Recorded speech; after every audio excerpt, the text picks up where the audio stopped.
All right, welcome to the YouTube part of the Scotchy Bourbon Boys podcast. Tonight, we have Stephen Fonte of the Limestone Branch Distillery, Brand Ambassador, and a whole lot of other things for the distillery. Maybe give your own personal title. It's Stephen Fonte, and I am the National Brand Ambassador for Yellowstone Kentucky Straight Bourbon Whiskey. And I also represent all the brands from Limestone Branch, which is Minor Case Rye, Bowling and Birch Gin. And I run the barrel program there at the distillery. So I do the tastings for folks that come from all over the world to buy barrels of whiskey. I do tours and tastings, and I've done many missions since the beginning of my time and tenure at the distillery, from setting up our distribution path to, riding with distributors and talking to distribution salespeople and riding with them, teaching them our products and different things. Everything that I've done with the distillery, it's kind of the same thing, only it's just a different place. It all falls into the same auspice. You're talking about whiskey, you're talking about bourbon, you're enjoying whiskey. And so, I find that a variety is a fantastic thing in life, and getting out there and doing a little of a variety, being down in New Orleans for a bourbon festival and presenting your products to hundreds and hundreds of people.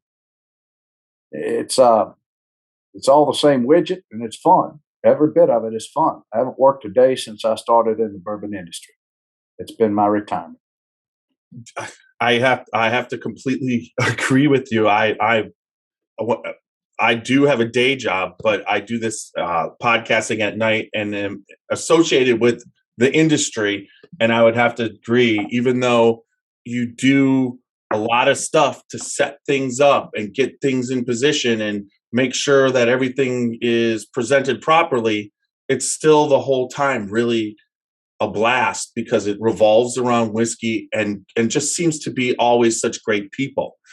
You were just obviously in New Orleans a couple weekends ago, correct? Yeah, it was a blast. I took a vacation and a work trip all together. That tells you how much I appreciate the industry. On my birthday, I decided that I would work and do it in New Orleans rather than Gatlinburg, which I did years prior. This year's Whiskey Fest and Bourbon Festival in New Orleans was extraordinary. It was over the top, one of the finest functions in the bourbon business I've ever been to, and I've been to a lot of bourbon functions. I because I'm set for Kentucky Bourbon Festival this year, I'm going to come down for the logstill and Kentucky Bourbon Festival barbecue. We're going to be down there. And this year, I'm going to try and get to Bourbon on the Banks, which is October 1st, I believe. Another fantastic festival. But it's one of my favorites. It's just being by the river and being able to share bourbon with people. And it's always been a blast. Yeah. And but that's 3 festivals. And for time off at work, I have to bide my time because I get associated with, I've done a couple barrel picks with Kentucky Bourbon Festival, and I'm going to do a couple more this year. Plus, we have our first ever Scotchy Bourbon Boy barrel pick, and I'm just feeling that out as far as what I got to do amongst the group once I obtain the bottles, how well I can move them. And then so far, the response has been great. So if I'm not going to have a problem moving barrel picks, then I'm sure we're going to be setting one up, and hopefully you can help us out with that once that gets going. That'd be awesome. Yeah, would be super awesome. And hopefully that happens later this year. So that's what we're going for. We got the first one coming up June 9th. And then if everything and all goes well, we have the whole process set up. And one of the hard things in the state of Ohio, like we talked a little bit on Facebook today, is getting the distribution and everything set up between the distillery, where the barrel's going to be it's going to be bottled, but where it's going to be shipped. And in the state of Ohio, that's been a difficult thing. But I have met Ann Dimmick, who I knew before she originally was at Wild Turkey. Then she was at Watershed, which is in Columbus, Ohio. And that's where I met her. And then she moved to OHLQ, and she's heading up OHLQ's barrel division to try and make it like a friendly thing instead of a complicated, almost impossible thing to execute. So hopefully everything is going well, and we work that out. And so far there's been no problem. So she knows a lot of people. She knows how, because she worked at Wild Turkey, kind of the same job you had in the barrel selection program. She knows how you have to know the distributors from, like you mentioned, what was her name? Ashley Van Nest. Ashley, yes. And you said, and like you said, she goes and jumps through those hoops. She's a ninja. Don't you mess with Ashley. She'll take you out with like a pinky. Well, I never mess with any women in the whiskey industry, because I already know they've got so much up on me. I don't mess with anybody. I just have Ashley's awesome. That's just all I got to say about her. She's just she negotiates all of those things that you cannot even contemplate having issues with, and she just does it with just grace and finesse, and is one of our finest Luxco employees as a state manager of the high proof division of Ohio. Ashley Van Nest is the real deal. That should help me out in all of Luxco, right? Yes. So, and hopefully the change of the rule in Kentucky now, with what just went through the legislature, which I was excited because of what actually happened when the vote happened, that it was unanimous. Because initially there were some reports out there that was not unanimous, and that somehow that bill wasn't going to pass. And if that bill didn't pass, that would have, I seriously would, and I'm not trying to say, but if they went to pass that bill, they had to be some of the dumbest politicians and they all proved they weren't. That's right. Because that was they realized the worth in it. They realized the worth. They understood the whole state of Kentucky. Like Kentucky's like, when I was growing up, I grew up in Wisconsin, and I remember the party school. Always, every year Playboy put out the top 10 party schools in the country, and they never mentioned this Wisconsin because they just automatically were number one. So they put out the top. So it's the same thing when it comes to bourbon and it comes to whiskey in the United States. Kentucky doesn't have to be mentioned because they are number one, and everybody now other states are doing well now, and there were some other schools to party at. It wasn't like you couldn't party at Ohio State or Michigan, but it really comes down to, if they would have done that, that would have hurt Kentucky. When you're going, what? What? I mean, they've already put all the tourism dollars into the Kentucky, the bourbon trail, the small craft bourbon trail. They've got all this set up. People are going to be coming down now this year, they started last year, and I think they start to set records again. That's how it's going to be. But it wouldn't have been if they would have done that. I mean, if they would have done that, I think it would have killed it. The momentum. It would have put a wet blanket on it. Sure, I don't think it would have killed it. There's hundreds of millions of dollars that each distillery has placed. And every distillery that I know is putting in hundreds of millions of dollars. Right. And so what you did in Napa Valley pales in comparison to what Kentucky is doing in the bourbon industry. I've been to Napa. I've seen the glory. And I know that Kentucky is the Napa Valley of bourbon. And it's going to be around for a very long time because of these investments. But what's so freaking phenomenal is that Ohio, Tennessee, all the surrounding states are like doing, taking the blueprint and taking that same thing, and they're participating in it with you. You know, the two distilleries I was at this weekend, one was High Bank and the other one's Middle West. Both huge other construction projects. One's got a full out another distillery with a full out restaurant all attached to it, you know, and they're doing the same things that everybody's doing in Kentucky because that's what everybody, all of America wants it. That's the standard. And it's so much fun. Kentucky is Disneyland to whiskey drinkers. I mean, it's just adult Disneyland. I mean, I can't, what would you say? I just can't imagine how much less fun my life would be if I couldn't do what we've been doing, you know, for the last, I mean, I started in like 2018 to get into it. I've always drank whiskey. I got into absinthe for a while, but there was nothing like this. When we went to Kentucky Bourbon Festival in 2019, which then eventually led to us starting the podcast, we just couldn't believe what was going on there. And just the distilleries and coming, you know, and getting that tour at Limestone Branch at the small, that introduced me to the small craft distiller. Luxco had just opened, you know, we were going around, and I actually completed the bourbon trail in 9 days. It was 965 miles.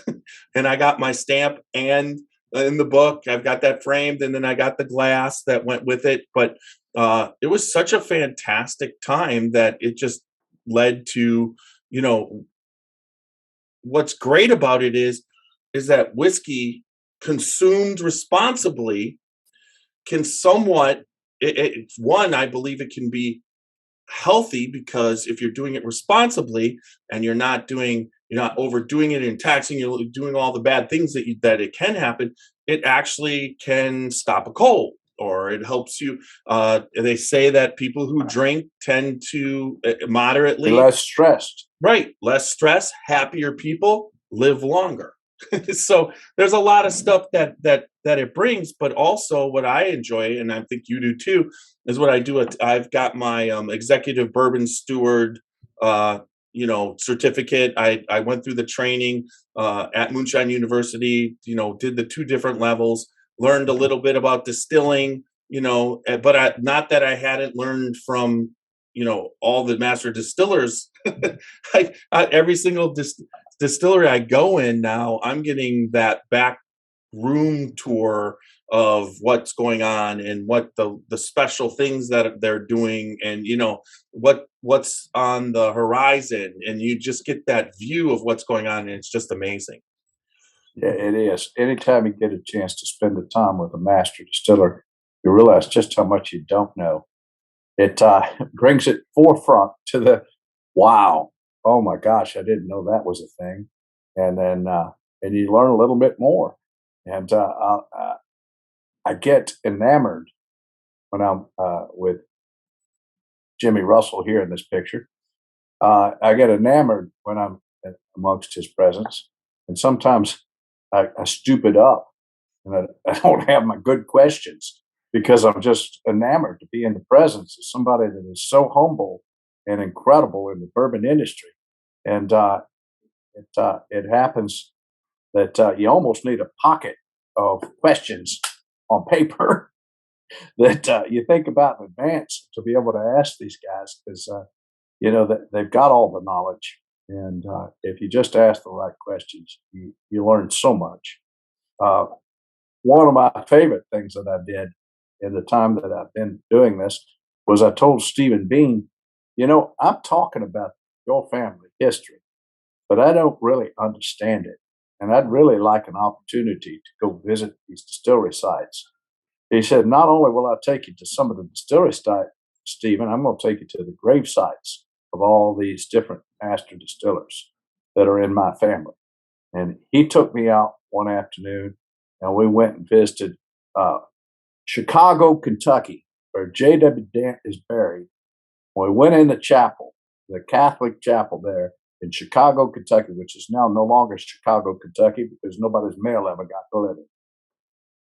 They changed the name of it. It's on the way between Loretta and Gethsemane. And Okay. we went up on top of that hill and we saw all these different master distillers that were buried there. And there's a ton of them in that. And then all the stained glass in that chapel was donated by J.W. Dant himself. If you know anything about the Beam family history, Steve and Paul Beam have been a Beam all their life, but their mother was a Dant the whole time. Boys weren't born, they were distilled. Yeah, that's for sure. Yeah. Well, the first thing that I'm drinking on the podcast tonight is we were talking, and this Yellowstone distillery pick, which you were in on, right? Nice. And it's the Bosley. Tell us a little bit about how you guys pick the. I know a little bit about the naming it, and how you do the picks, and just overall, just the overall experience to do a distillery pick, because that's different than any other kind of pick because you're involved with it, but who else is involved and kind of how does that go about? The distillery picks started out with a need for good single barrel juice on the floor at the distillery gift shop, and having something unique and different for those people that come to our distillery. You get 50,000 visitors a year that come through tours, and they're not from Lebanon. They're not Lebanites. The people from Lebanon, Kentucky, are coming in for a cocktail. They've already done a distillery tour. They're not there to buy the juice. They buy from the local liquor store typically. But what they are there for is the experience of great hospitality and some of the best cocktails in America, right there in our lounge, Miner's Lounge. But so the distillery picks came about for a necessity to provide those folks with great juice that they can't buy anywhere else, so that when they are there, they can find something unique and different that they can't buy anywhere else. It's 240 bottles of a single barrel. And I think if you're a distillery in the state of Kentucky and you do not have single barrel picks up on your tasting bar and for sale in your gift shop, you're doing a disservice to the entire damned industry. I got opinions, and that's one of them. So I agree with that opinion. When Mr. Beam came to me and he said, "Hey, let's just name these after pets," I thought, well, that's going to run out pretty quick. But yeah, let's do that. And the very first one that I named was Bosley. And Bosley was a character. Bosley is in a picture right here. He is hanging out in the barrel house. All right. And that's Mr. Beam's dog, is White Chow. And Bosley was the king of the distillery. He would travel that distillery property, free range, super sweet, super special, but he was a lion. And he let everybody know that he was special. He'd strut into a room. And so there hadn't been anything named after Bosley, and he'd passed away. And it was very difficult and tough on Steve. He has 8 or 9 chow rescues that he's done in his lifetime. And you know how it is when you love a dog that much, and chows are typically one-person dogs. They like to hang out with one master, and he hung with Steve like a hare and a biscuit, and they were best friends. And he lost him, and that was tough. So, unbeknownst to Steve Beam, I named that barrel after Bosley, and when that came out, it was a special moment for him. Well, it's a special bourbon, 115 proof. Mm-hmm. And I tasted that barrel at 102, 109, and 115. And I found it to be extra special at 115. So that's why I put it in. It's I would say it's a little bit definitely Beam-esque. There's an aspect of the nuttiness, and then a little bit of cinnamon heat, and just a full uh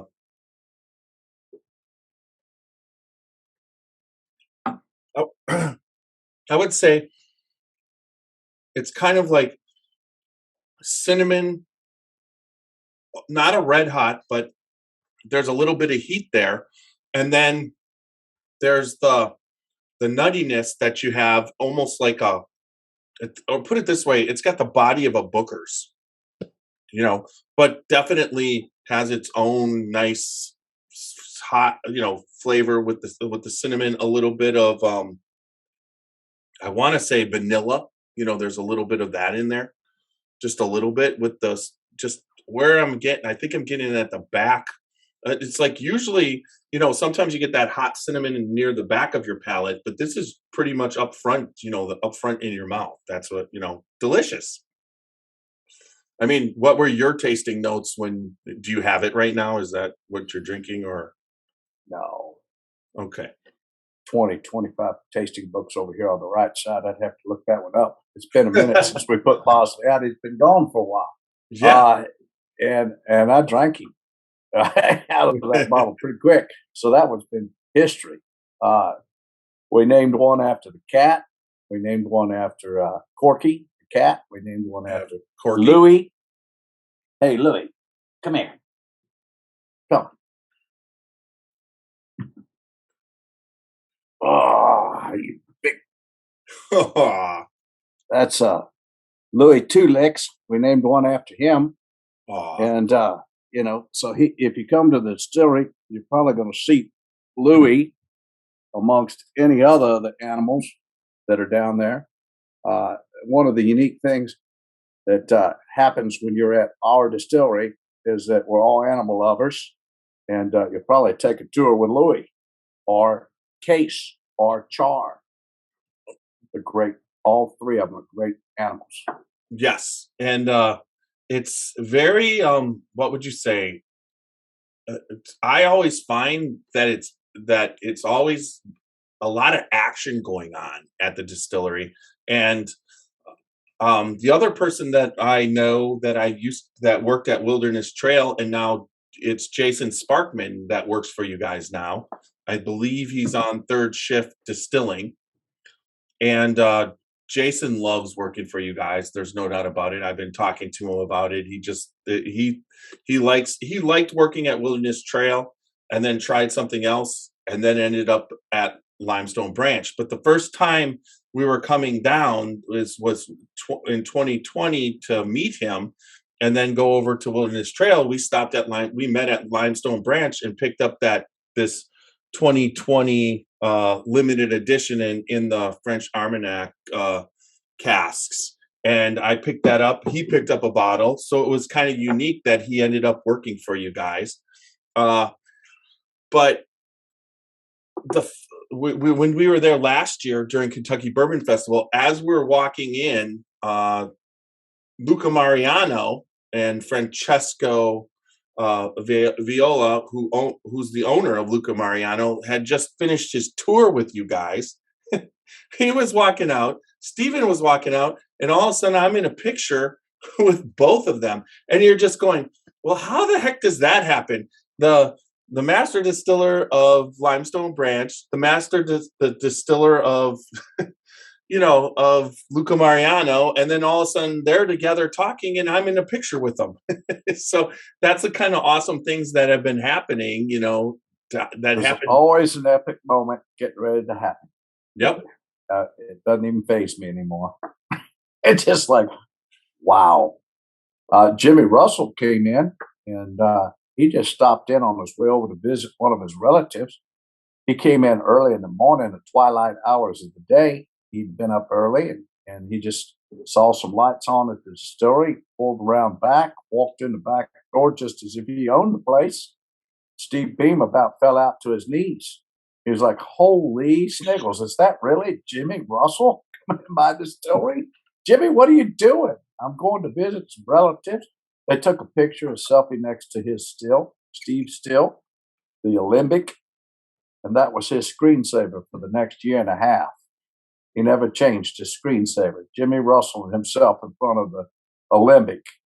It was a precious moment. It's one of those epic moments, and I got a chance to take his grandson on a tour, and that was an epic moment for myself.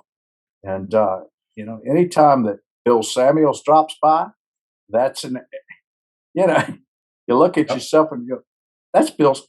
Jimmy Rutledge sat and did a barrel pick with me. We picked the same barrel at the same proof, which is proof that all the cigar smoking I've been doing has not messed up my palate. So when in 2019 at Kentucky Bourbon Festival, they had the gala there. That was the last year of the gala.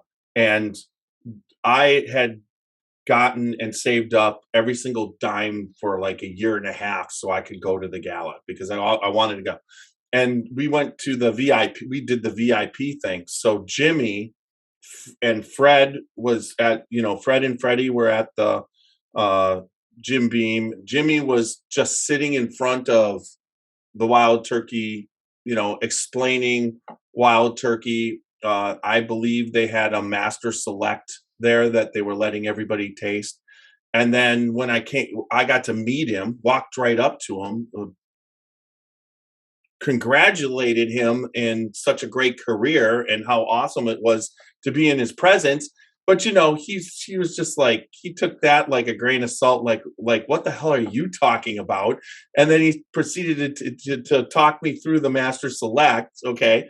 And then but I didn't realize quite exactly. I had seen him at the barrel races. They had taken him on a golf cart, and so I knew who he was because I kind of knew what some of the bigger distillers, but I just didn't realize at the time how cool that was to have him just sitting there personally talking to you, talking you through a glass of whiskey. That was a cool experience. There's no doubt. His sense of humor and his wit are so sharp. It is. I'll tell you a story. I went down to get a flask signed from Stephen Bean. There was a flask that he had picked up at one of the events that Jimmy had given him. It was a Wild Turkey flask. And he was like, hey, Stephen, you get over there to Wild Turkey, would you get this signed for me? I said, sure, Steve, absolutely. I'll get Jimmy to sign it for you. I got a picture I want to get signed right here. And I'll take it over when I go do that. And so Jimmy, I got a flask here from Stephen Beam. I want you to sign it. Would you sign that for him? He said, absolutely. I said, and then I got this picture here of you and Joetta and I in that tobacco barn on that horse farm. It was just one of those moments that you can't recreate. It was a University of Kentucky fundraiser on a horse farm in Lexington in a tobacco barn with Jimmy Russell and Joetta, his wife. Just something you just can't recreate. And he said, sure. And so I called Steve and I said, Steve, I'm here at Wild Turkey and we're getting your bottle signed. He said, let me talk to Jimmy. I said, okay. I said, Jimmy, Steve Beam's on the phone. He'd like to talk with you. He said, okay. And I handed him the phone. He said, who is this? He said, it's Steve Beam. Who are you? And Steve was like, Jimmy, it's Steve Beam. I said, do I know you? He totally punked him. He punked him right at that moment. Oh my! Steve Beam was like, oh my God. Jimmy just punked me. It was so cool. It was one of those moments that I'll he just broke down. It was he couldn't. Yes, I'm sure he's like, what the hell? He got him, and Steve's like, what's going on? Just another day in the life of Jimmy Russell. He's just messing with people. I love it. All right, so we got to get the actual podcast going because we can't stay here for like 15 hours. So come on now, son. You brought me on. Yeah, but I want to. There's no doubt, but I will start the recording right now. I think that was a great special content for YouTube people there you to watch. There you have it. So we're just going to get right into this part of the podcast. Keep me on track, or I'll keep. We're still on YouTube, but we're going to be actually laying down the.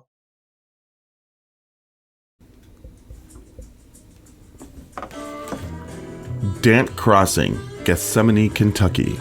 Timeless hospitality that stirs the spirit. Dant Crossing is a one-of-a-kind destination for unforgettable weddings, memorable corporate events, day trips, and weekend getaways. The pastoral campus is anchored by Logstill Distillery and includes an amphitheater that seats 2,000, a 12-acre lake for fishing and unique lodging options, creating an immersive experience that's rooted in the community and culture of our little slice of Kentucky. More attractions will open soon at Dant Crossing, including our 21,000 square foot distillery, which we will have the ability to produce 15,000 barrels of spirit each year, a network of wooded walking trails, fully functional private train depot, farm-to-table restaurant, and the Legacy, a premier wedding and events venue. Whether you're looking to host an event, book a stay, or reserve a tasting, we're ready to welcome you. Learn more at dantcrossing.com. Spirits of French Lick is proud to introduce the Maddie Gladden Bottled and Bond Bourbon. This 4-year aged bourbon is double pot distilled and non-chill filtered and has a full-bodied mouthfeel with eucalyptus, molasses, clove, ginger, and slight citrus as well as grains of paradise. The finish is long and reappearing on the back of the tongue with notes of pepper, tobacco leaf, and mint green. All of our spirits are available for tasting and purchase inside the French Lick Winery and Distillery. Spirits of French Lick. Respect the grain, please enjoy responsibly, and be sure to follow us on Facebook and Instagram.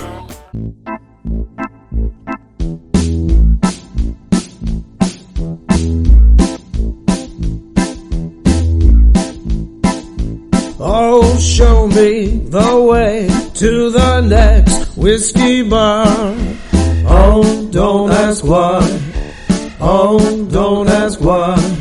Show me the way to the next whiskey bar. Oh, don't ask why. Oh, don't ask why.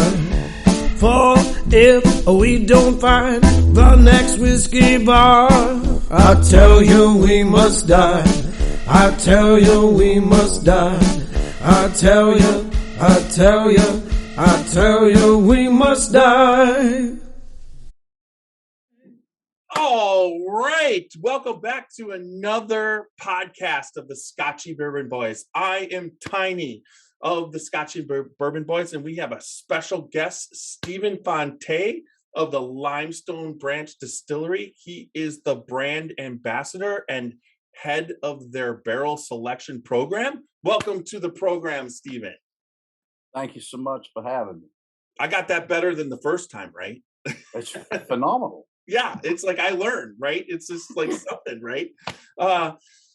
Yeah, it's great to have you here. We've done a little bit of storytelling and everything, but now on the podcast, what I want to kind of do is get into the brand aspect of it, and then also we can go over the barrel selection and that process and how you promote that and what it means to the distillery. You know, what that's what we want to get into. But right now, I want you to talk about a little bit of that the 2020 release of the special limited edition from the distillery of the Armagnac, finished bourbon that you guys put out. The 2020 French Armagnac was finished in Armagnac catch, which is like a cognac, and it has it is expensive from a region of Armagnac. It is a cognac from a region of Armagnac, and that is more expensive than most cognacs. And Mr. Beam has taken his bourbon distillate and finished off in those casks, picking up some flavor characteristics of that Armagnac.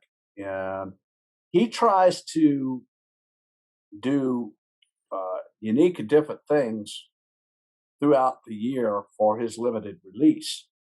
And in doing so, it stretches him.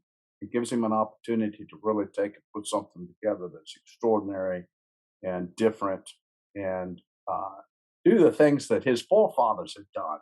Really create. He's a very creative guy. Stephen Beam is. He was a master degree landscape architect from Purdue University. He carried a degree in horticulture, and he landscaped some of the richest families' houses in South Beach and in Atlanta. He had landscape companies in both places, and so his eye for detail is extraordinary. And if you look at any of the bottles that we have in our entire, it's extraordinary.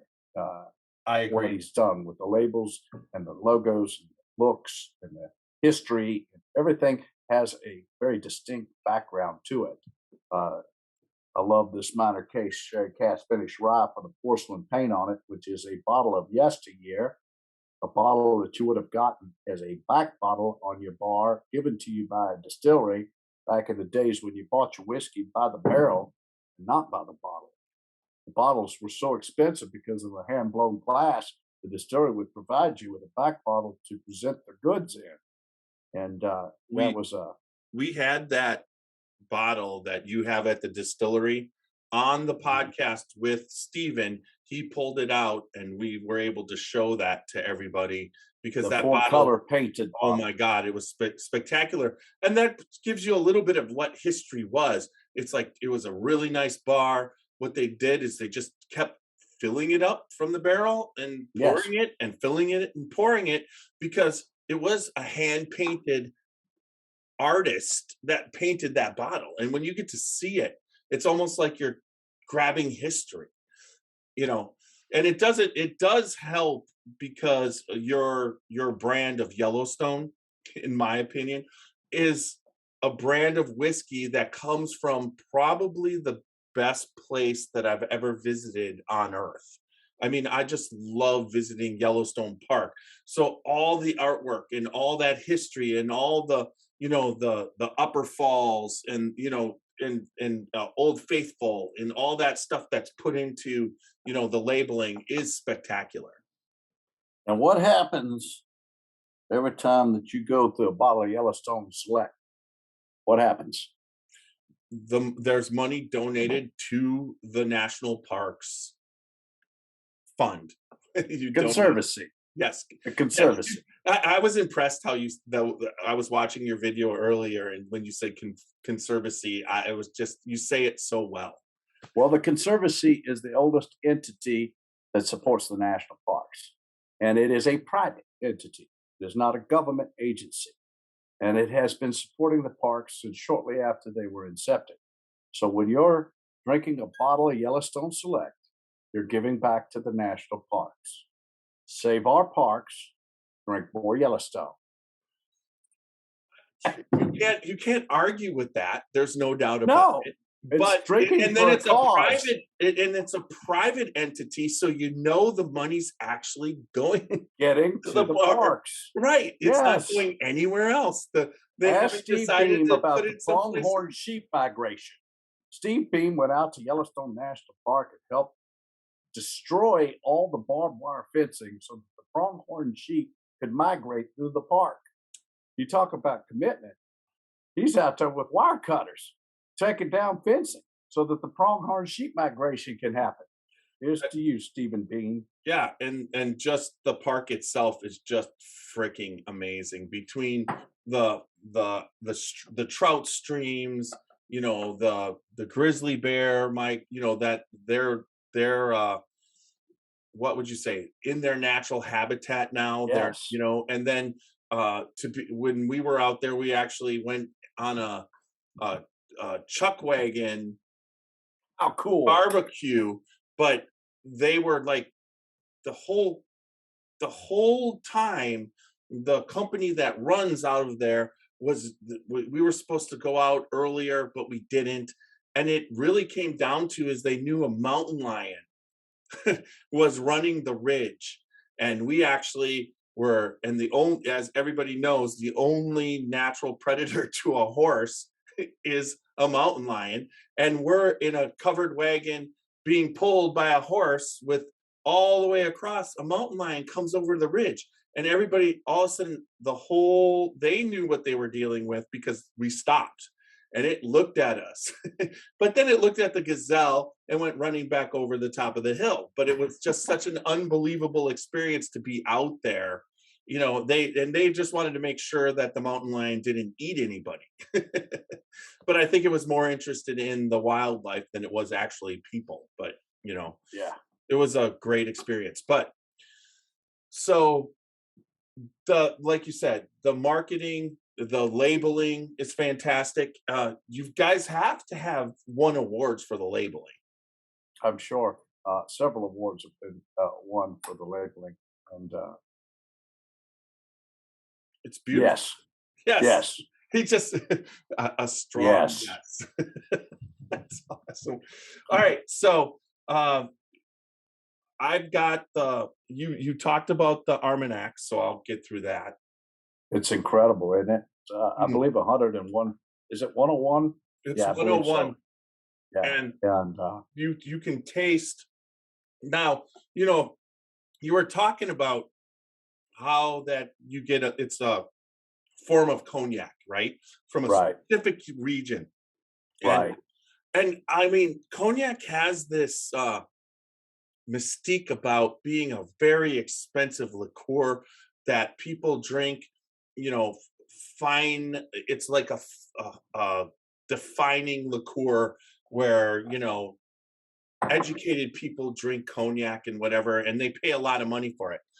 But I was at Total Wine in Florida on vacation. I stopped by because in Ohio we don't have anything like it. So anytime I'm in a state where there's a Total Wine, I gotta go there because not only are they going to showcase the region's bourbons, and they had their different Florida bourbons there, but they're also going to have some special things that are going on.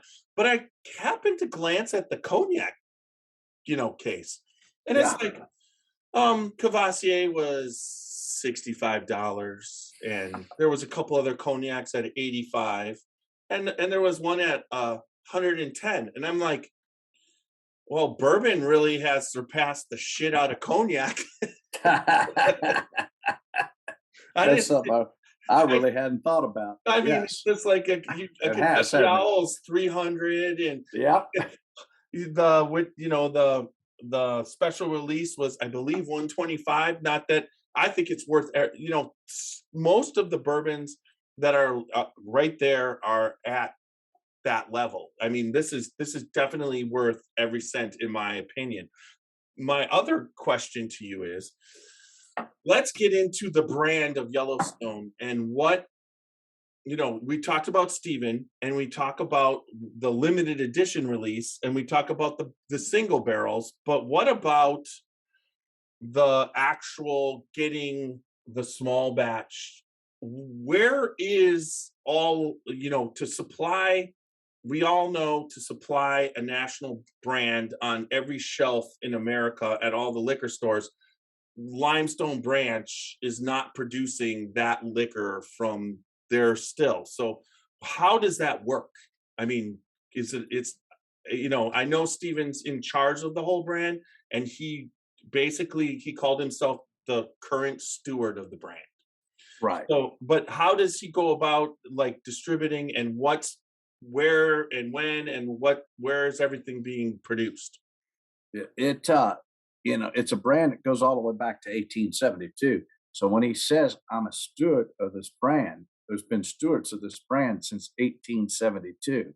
And that's an incredible burden to shoulder, is to take a brand like that to its next level and to try to do something special with it.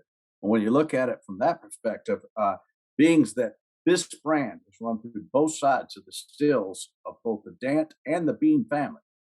Because when Bernard Dant built his Cold Spring Distillery across the street from the old Trump Distillery, he didn't have anticipation of a brand called Yellowstone. He was distilling for Taylor and Williams. A salesperson from Taylor and Williams, Charles Townsend, came in on horseback from Wyoming. It was 1872. That's the only way to ride horseback. Took a minute to get back to Kentucky. When he got back, he had a buzz. He said, Bernard, you got to name a bourbon after this park out west. It's getting worldwide attention.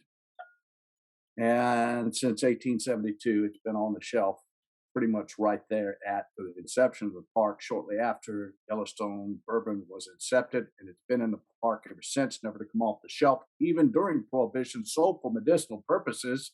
Brilliant marketing by great Uncle Bernard. Again, I told you, the Beams and Dants. So Bernard Dant was their great Uncle Bernard. And so when Minor Case Beam passed away 115 days after his passing, the old Trump distillery was in ruin. He did not get it back up and running. It's sitting across the street from Cold Spring. And Bernard Dant decides to take over the rest of the property, make it one campus, called it the Yellowstone campus at that point. And he ran Yellowstone bourbon through both sides of the family stills. And that's how Steve Beam felt about the brand when he took it over, was there is no other brand. This brand ran through both sides of my family, my mother's and my father's side. And so he took over the brand. What was your original question? So where did it distill from? Well, every distillery, I'm back again.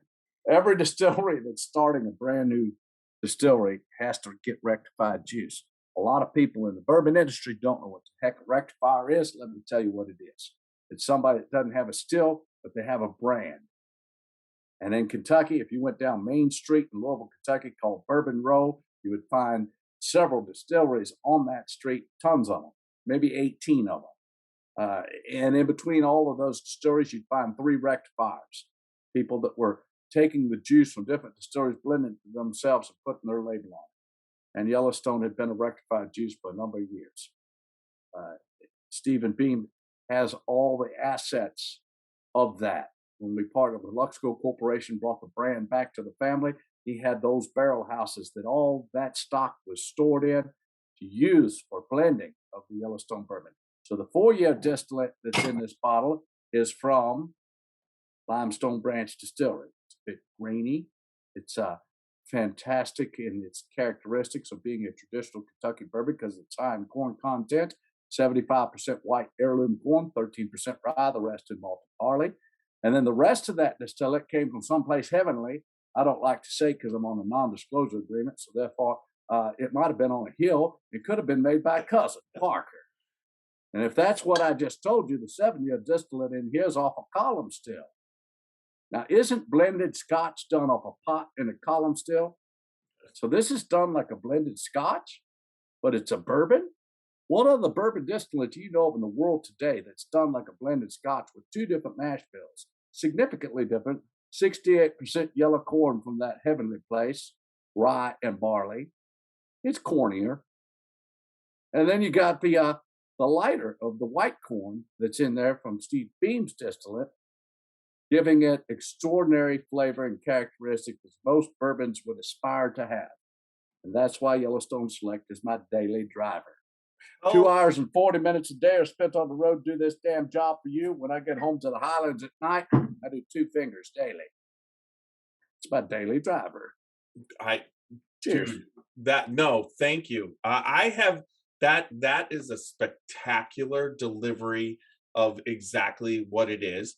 Now, my question is, now that you're part of Luxco, is Luxco just taking over for the Heavenly Place, or is the Heavenly Place still participating? Well, those are big questions I don't have answers for. But I hope that John Rippey's making great juice over there at that Lux Row. And I know he is because I've tasted some of his distillates. I have access to those barrel houses. And okay. John Rippey is, he's awesome.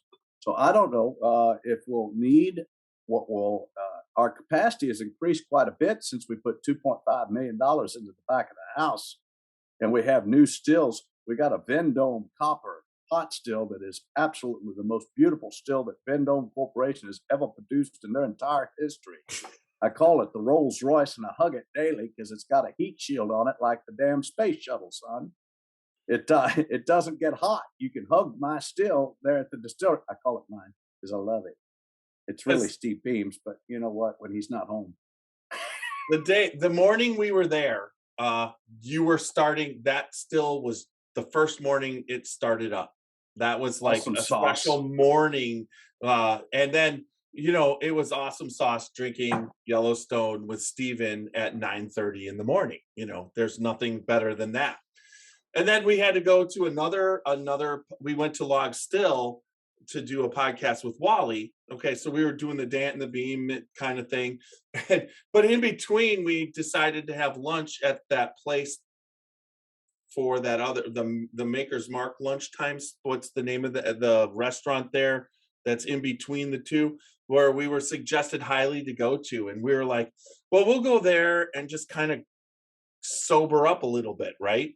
And then we just ordered just a standard Maker's Mark. We'll just have a pour, right? Out comes a rocks glass for, I think it was $5.50, a rocks glass full to the top.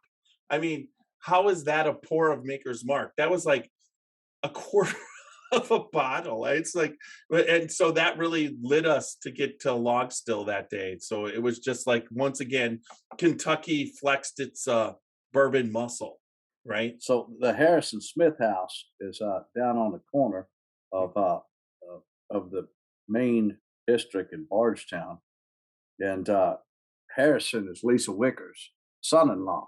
Really? He was the executive chef at Maker's Mark at that time.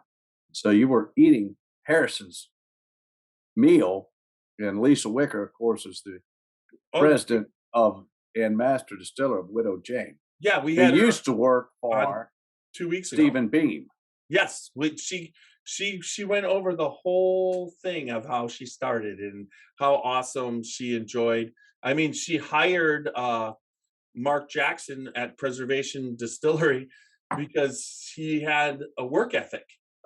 I got a chance to see Lisa in New Orleans, and it's always a great. We worked directly together at Limestone Branch Distillery for years, and in its inception time and in its early stages, and so it's like old homecoming. Anytime I get a chance to spend any time with Lisa, she's extraordinary. I can't wait till the stuff she's distilling starts to hit with I can't brand. even. It's just like her palate, just like what she's doing with Widow Jane. She knows what she's doing. There's no doubt, and she loves Stephen. And I think they had a special relationship from the very beginning. They were very, very tight, and they bounced a lot of things off each other during the inception of the distillery. Yeah. A lot of people have gone through Limestone Branch because Stephen is a great guy. I mean, he knows what he's doing, and he understands the industry fully of what it takes for people to get through and where they can go and how much. The greatest part, and I'm sure you'll agree with, I just say this all the time to all my guests, is the best part of the bourbon and the whiskey industry is that the reason why everybody's so friendly is because they're not really in competition with each other. You can even you can split your brands off and just do different brands. And they're not going to compete against each other. And it's because y'all can't make enough. Oh. And the whole country is joining in. Distilleries popping up all over the country, making damn good whiskey, because there's a lot of distillers that are leaving, people who learn in Kentucky, leaving and coming to Ohio, coming to Colorado. Everybody's and they all, understand that not every part of the process is important. You can make some really damn good whiskey, but if you don't have a person who can take the barrels to make the small batch taste a certain way, or pick single barrels, you really won't have a distillery. You're going to produce some crappy stuff, because it's an art, once you have good whiskey, to actually put good whiskey in the bottle, right? As you know, there's chemistry, and then there's chemistry, and then there's art, and you got to have it in one person that's the master distiller. Steve has gone by practical distiller for decades. my timelines are usually I get it. extraordinary.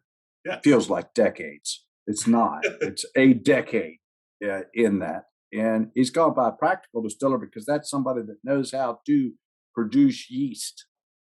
You used to not be a master distiller. You used to be a yeast producer. And if you could propagate your own yeast, then you were closer to being a master distiller. You also have to have all the knowledge about being able to handle anything that comes at your distillery. And there's so many of these distilleries that are out there today that have opened up recently that have somebody on staff that calls themselves a master distiller, but they're nowhere close to a master distiller. A person that understands everything that can happen in a distillery, that can take on any problem that arises from a wild yeast to a problem with a still to a water supply issue. That's the guy that's a master distiller. And, Right. He is pushed back. He's pushed back on that because he's had 7 generations ahead of him that were master distillers that did have that ability to do all that. And, you got Patrick Heist over at Wilderness Trail that is the leading yeast expert in the United States. He understands how to take on any issue in a distillery. Stephen Beam understands how to take on any issue in a distillery. I'd be in his sidecar anytime. Oh, yeah. But what I find that at a lot of distilleries, they might be called a master distiller, but when you talk to them, you know that makes them uncomfortable. And even like Lisa Wicker, she basically understands completely that a master distiller, when you get to that point, you're taking care of the problems, but you're only as good as the people that either you've trained or worked with, and that team is or you could bring in. That team is what makes the whiskey, because when you're out promoting, there has to be somebody running, and when you're running, there has to be somebody out promoting. And if there's a yeast problem and you're dealing with the yeast problem, you better have somebody still, in the, I mean, even down to, people don't understand, but what comes out of a distillery, and if you're producing a good amount of whiskey, is stillage. And stillage has to be dealt with. And people don't understand the problem that in the summertime stillage can cause, because the farmers have even though they're, they got grass. and it's like, well, if you have too much stillage and where nobody wants it, the trucks are coming to pick it up, but they have to take it someplace and dump it where it has to be used. And that's a huge, what would you say, supply chain issue of the, and I've seen stillage at distilleries explode out the top and start running all over, and that's not a good day at the distillery, is it? It's just like you gotta get it, so I was standing on top of a distillery tower that had like 25,000 gallons of distillage in it, and it collapsed. It wasn't on the day that I was standing on top of it, thank God. I wouldn't be here to talk about it. But it wasn't but a few weeks later that I'd just been on top of it, and I was like, holy schniggles, that could have been the end of Fante. Yeah, you got those are the moments when you step back and go, okay, yes, I'm getting a little bit older and I need to back off a little bit. Yeah. I mean, I same thing in my business. I'm at the point where I can't do what I could do 18 years ago. I mean, I used to be able, but you have to back off, but your knowledge of what you know and how you can help out, correct?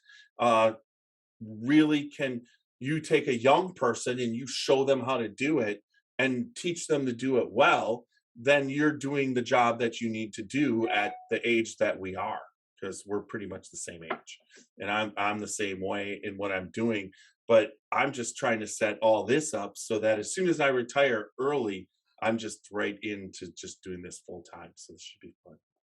And it's so great to actually talk with you and meet you. And I think that I'll be down and around, and we will be able to have a pour together in the future. There's no doubt about it. You're welcome to the Little Havana Tasting Bar and Lounge right here in Irish Hill, downtown Louisville. We will smoke a cigar and have a pour together. I will do that. You pick out the cigar, because I'm not a huge cigar fan, but I've been known to once or twice a year with the right people to relax and smoke a cigar, and I'm up for that. Do you know what happens when you've got a bourbon in this hand and a cigar in this hand? Just total relaxation. You don't have a cell phone in your hand, son. You're talking to me and we communicate together. That's the only reason that I really smoke cigars, is to take the cell phone out of people's hands so that we can actually connect. Well, I can promise, my cell phone, when I'm talking with somebody in the industry or whatever, I could care less about. I use it. Once it's all over, I got to use it to promote, to put things on. I promote the podcast. I promote what we do. I promote what you do. But at the same time, when I'm talking, one of the favorite friendships that we've developed since I've done this is we got to know Sandy through the podcast. Everybody that's associated, all my other podcasting friends of the podcast, we've got to know Sandy, who is Fred No's wife. But I've been down there in their house and talking with Sandy, where Fred came in and just sat down with us, and I got to talk one-on-one with him for over an hour and a half about the industry and how things were going and everything, and just his knowledge. I think I said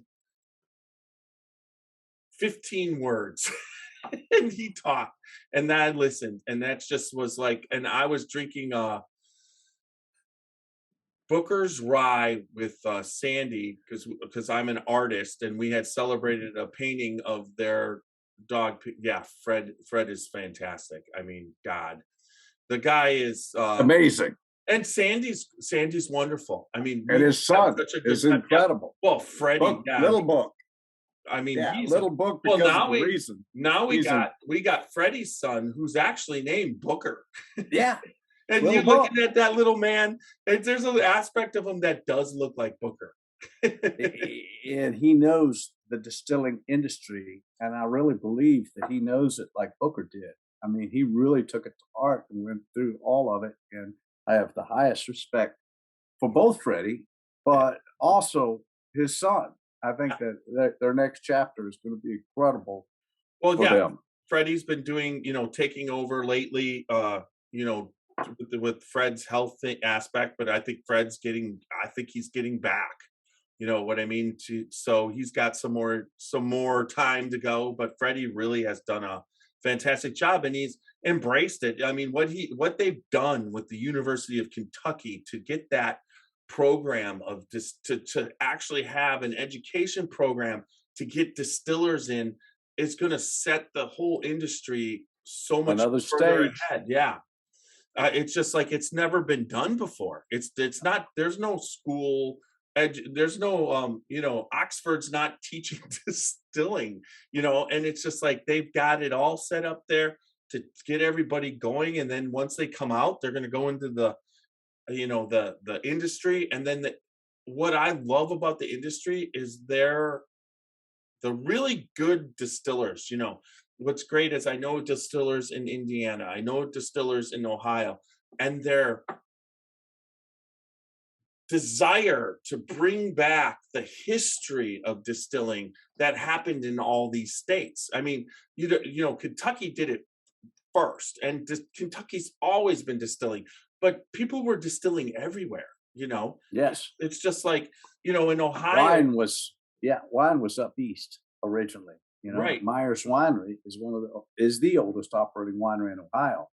And of course, you got to think that, as we migrated inland from the East Coast, then people started wineries, they started distillery. Well, they were distilling on their farm, pouring whiskey. That's part of what they would use to negotiate for the next cow or piece of equipment they needed on their farm.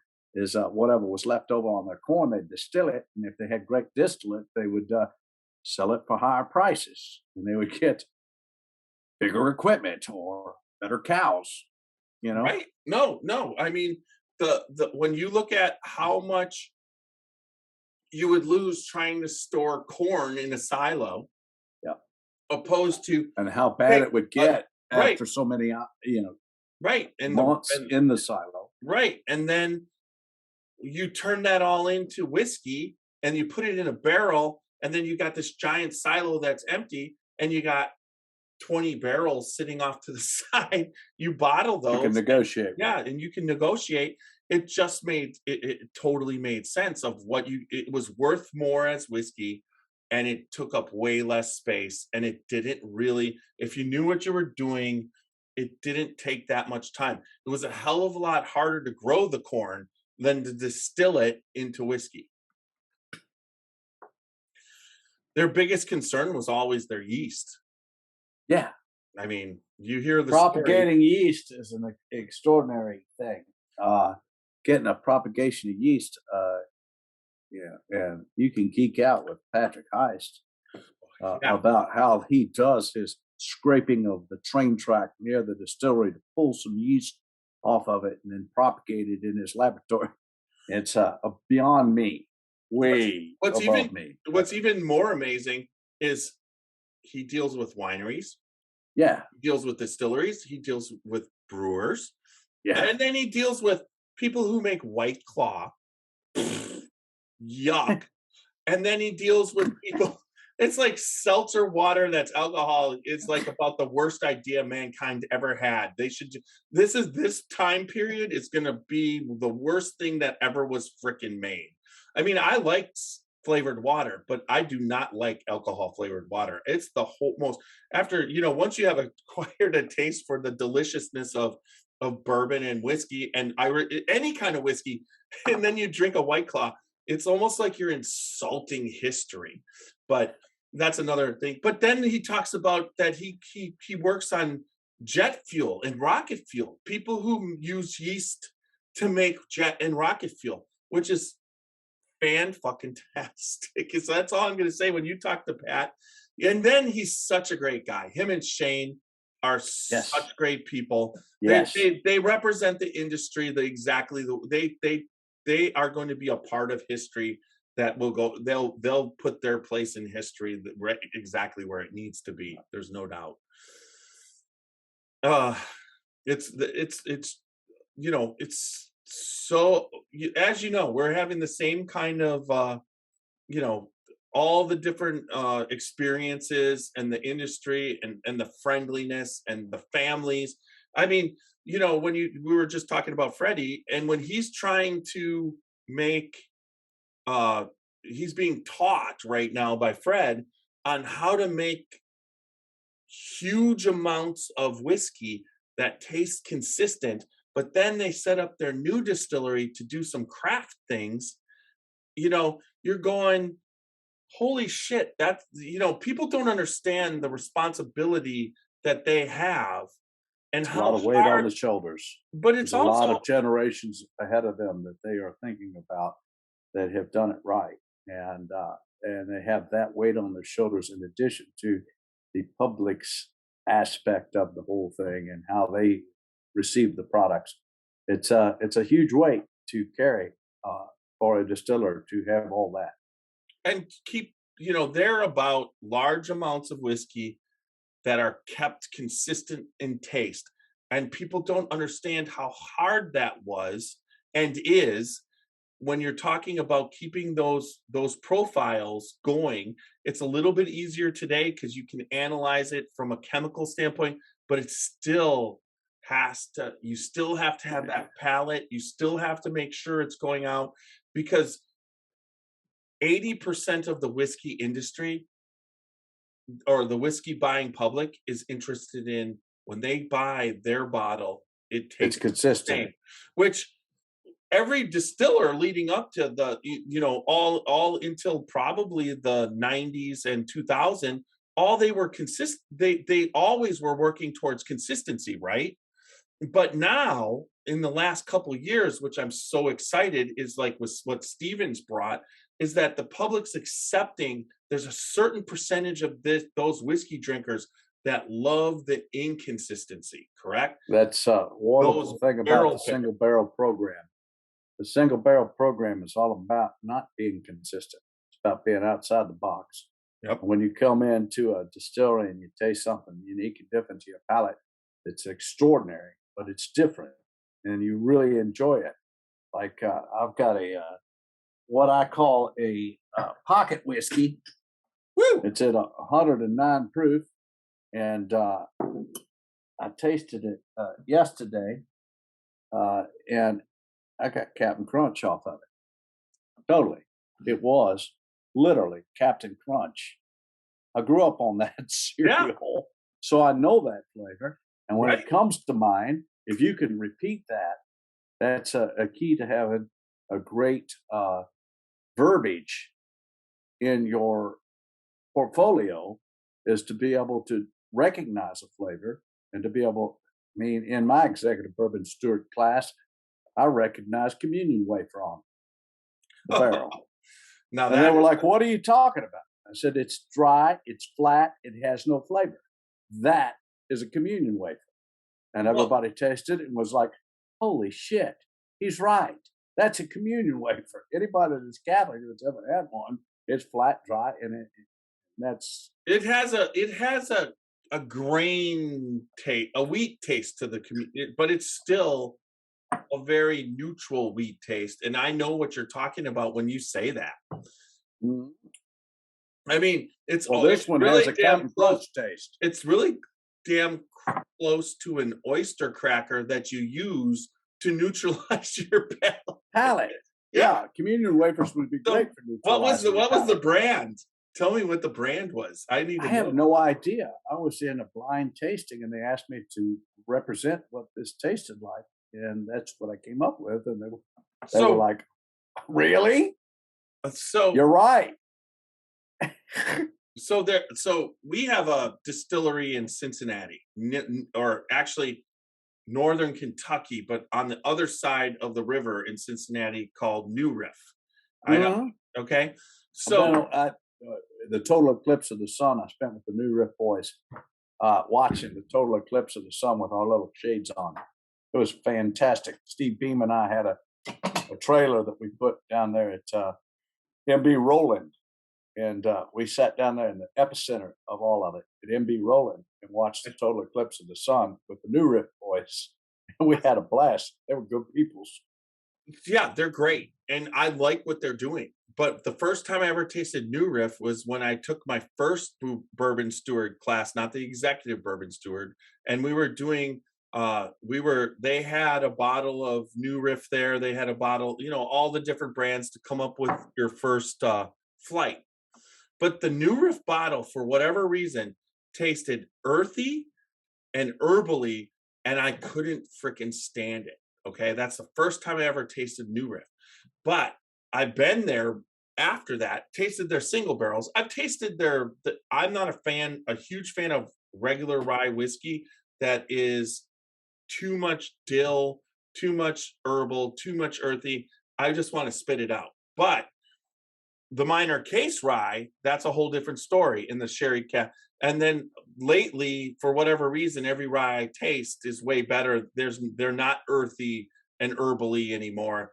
There's chocolate that'll balance out I get like a celery taste. And if it's just all that, I want to spit it out. But that was the first time I ever tasted it at that. And so I was like, whoa, I don't like New Riff. But then I learned that you can't just judge a distillery or a brand on one bottle or what. Please don't ever do that. Every once in a while, a bottle can be shit. There's no doubt about it. It can happen. Or it was 265 barrel picks and 4 barrels in those 265 have been questionable. 2 barrels I've sent back to be blended with 5,000 gallon vats to be dropped into and disappear into a huge blend of Yellowstone. So yeah, it can happen that a barrel goes south for any reason, There could be 1,000 reasons why it went south, but it's not necessarily dumped. You don't dump it. Right. You just reincorporate it into a much bigger mothership. Well, but the other aspect is there's just as many barrels that go north and become Yes. flavorful that Yes. it's funny because you realize that like Jim Beam, what did they do with those barrels? For the longest time, they had no idea when a barrel was so flavorful that it would mess It's a up. honey hole. Well, they would mess up their whole. If you're dumping, 6,000 barrels and you dump that one flavorful one in, you start to take the whole flavor profile off target because it's so good that they would set those barrels aside. And then it's a honey hole, like Blanton's was a honey hole for a while, and then he just served it to guests. But nowadays, you have the single barrel program. Jim Beam has a single barrel Jim Beam's single barrel exists. That's what they're doing. They're taking those really good barrels and putting them into their single barrel. Yes. And if I come across one in a pick with a employee, because all employees in our distillery get an opportunity to sit in on a single barrel pick on their birthday. And I think you've got a couple single barrel picks in front of you that have birthday names on them. Lauren's pick? Lauren. She worked for the distillery, and on her birthday, she came out to the porch with a group of barrel pickers. And she got a chance to see how barrel picks were done. She went through the tasting process with me, and she got to pick the proof of that particular barrel. Most people do not understand that proof influences the characteristics of a barrel of whiskey as much as the master distiller or the barrel house manager.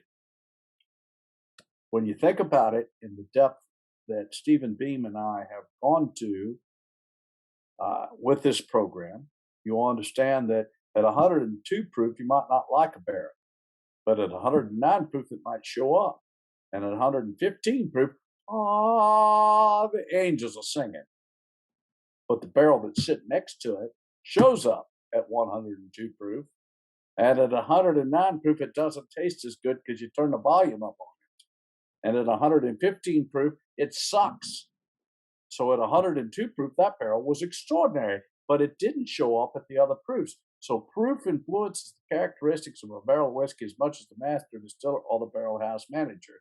And when you go to picks from other distillers, and it's all cask strength, you understand after being at our porch and tasting our way that it's not going to come to your store, it's not going to come to your bourbon club the same way it tasted at the distillery, because you're tasting the cask strength where the volume's all the way turned out. And when it comes to the store, it's at the proof the distillery chose for you. And so we give you an opportunity to then influence the characteristics of a barrel whiskey as much as anybody else did in the entire process. And when it comes to the store, it's going to be identical to the way it tasted on our porch. So it is a over-the-top special experience when you come pick barrels from Limestone Branch Distillery. And I don't just say that because I'm a barrel guy. I say that because it's extraordinary. Take that for the... So last year I got to pick with Kentucky Bourbon Festival with Freddie No, the Knob Creek pick. And we were on it, and we did it at the Kentucky Bourbon Festival. Freddie brought the samples with him, and we were tasting. And there was 132 proof barrel that was for Knob Creek that was out of this world. I mean, it didn't taste like 132 proof, and it was smooth, but the boldness of it, it was it had the Knob Creek profile, but it was sweet. And then there was another one at 126, and then he had one at 122. And the one at 122 proof, because this was going to be bottled at 120, had this huge mid-palate special explosion. So I understood right away that the 131.6 proof that he had was going to be watered down to 120, and it wasn't going to be quite what we're tasting there, but it was still extraordinary. It was extraordinary. It was wonderful to taste. Okay. Yes. But half the people there picked that one initially. Okay. And there was women there that love, and women love high proof, and all the women loved it. But I was of the opinion that mid palate specialness that was happening out with the 122 proof down to 120 would probably still be there.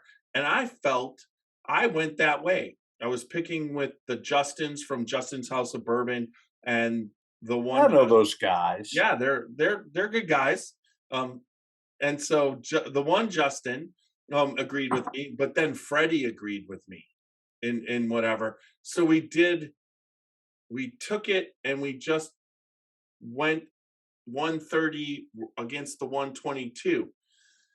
And it was split, but Freddie basically said, if you guys don't pick this barrel, I'm going to pick this barrel and do something special with it. And so we ended up picking the 122, which I had a lot of people tell me that pick was was the best pick at the Kentucky Bourbon Festival. They love the Knob Creek. Now, once again, what does that mean? It really doesn't mean anything, because, someone can come in and love something you hate, and they have every right to, because yes, because every pilot's different. That's why we make whiskey different, and that's why there's Irish whiskeys and Canadian whiskeys and all the different type of whiskeys, because damn it, drink what you like. I mean, it's just, you don't like fish, and it's everybody's like, oh, this is the best fish ever. You're still not going to like fish. Yes, you're going to still be a steak guy. Right. Yes. Exactly. So that was a great experience. Then the other experience was we picked the Luca Mariano pick. We were and I had my whole group down there, and we went on that pick, and it was a cold, rainy day. It was just under a tent with the wind blowing. It was, whatever. And it just was like the worst weather you could possibly, have. Although I was picking in a really cool, that was a pick. Pretty much any barrel pick for me is going to be awesome, right? But people who pick barrels, that was just not the ideal environment. So the whole kind of thing was not, the whole pick was kind of, there was a lot of politics going on with it and everything. So we made the pick. And I remember what it tasted like, and it tasted okay to me, but it wasn't great, right? But they bottled this pick, and it's one of the bottles like I opened up like a month and a half ago, because it wasn't like, I love the people at Luca Mariano. I've tasted all their stuff with them. They've been on the podcast, but I kind of saved the pick because it just didn't seem to be anything, whatever. But when I opened up that bottle, holy shit. It was like, wow. It was like whatever they had done to proof it down, it didn't taste anything like that cold, dreary day that we made that pick. It was like 50 times better. So you run into that every once in a while, right? Once it's in the bottle, it's like. Proof influences the flavor characteristics of a whiskey as much as the master distiller or the barrel house manager. And if you get the proof right, you've got it all. If you get the proof wrong, you don't have all. And you've got leftovers. Right. And so the person who's proofing it, which is the master distiller and the blenders, those people, if they have good palates, they basically keep proofing it down to where it is. And then they're like that. They're like, and usually they'll be doing it in increments so that they're not proofing all the whole batch or the whole barrel. And they'll be like, oh, 101 is fantastic. And then all of a sudden 100 is not fantastic. So you go right back to 101 and you bottle that, right? You know what Bernie Lumber's mission is? Yes. He wants what is it? He wants all bourbon to be 100. He wants it bottled in bond. Bottled in bonds, right? Which it means it's 100 proof. What is Stephen Fonte's mission in life? What? Well, that one you have. I don't know you well enough. Tell me. You want all the bourbon proofed at the right proof. Yes, totally.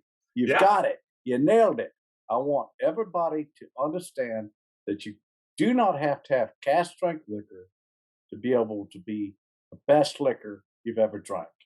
I want these bourbon aficionados, these clubs, to understand that you can have great distillates at different proofs, and that you really need to drill down on the proof of it in order to understand where it tastes the best. And where it tastes the best, and that's why I do blind tastings at our distillery. So it takes it out of the head of the people that are tasting what they're tasting. And they're only choosing our distillates on the flavor. And when they get to the end of it, I rate them on stars. I put a star next to each one of the different proofs that they've chosen. What did you like at 102? Well, I like this one. I put a star next to it. The next guy, what did you like at 102? What did you like at 102? What did you like at 102? What did you like at 102? Sometimes I've got a lot of people I got to go through, and there's lots of stars. If all the stars align at 102, what did they just do? They picked their damn barrel. What if all the stars aligned at 109? They picked their damn barrel. If all the stars aligned at 115, what did they just do? They picked their damn barrel. All right. And if we get to 50% like one at 115 and 50% like a different at 115, what do? I blind taste their ass to take it out of their head what they think they like and put it back on their palate what they truly like. And what they're taking away from Limestone Branch Distillery is the most flavorful thing they could possibly take out of our distillery. When they take it back to their customers, they have a favorable light upon our distillery. Why do Yellowstone bourbon single barrels have such great flavor? Because we do it that way on the porch at the distillery. You can't pick a hand-picked selection without coming to the distillery and understanding it. Do you ever, when you're doing a distillery pick, invite other people to help you out? I did. We had one day where I needed a barrel pick for the distillery gift shop. Casey Shirley came out and said, "Hey, Fante, have you picked a barrel for the distillery yet? Because we need some juice on the floor." I was like, "Don't you have the Topeka Whiskey Society back there on a tour?" She said, "Yes, we do." I said, "Send them to the porch." And so we sat out there and we picked a barrel together. We picked from 5 barrels. They picked one out of the 5 barrels. They chose the proof of it. We put it on the distillery gift shop floor under the Topeka Whiskey Society. And there you have it. Just so you know, chosen by them. Just so you know, the Scotchy Bourbon Boys, I raised my hand to be able to do that one time. I volunteer. It's a blast. And then they put it out to their society and said, "Hey, if you want to buy some bottles that we chose at Limestone, it's on their floor. You don't have to buy the whole barrel. Just buy a bottle.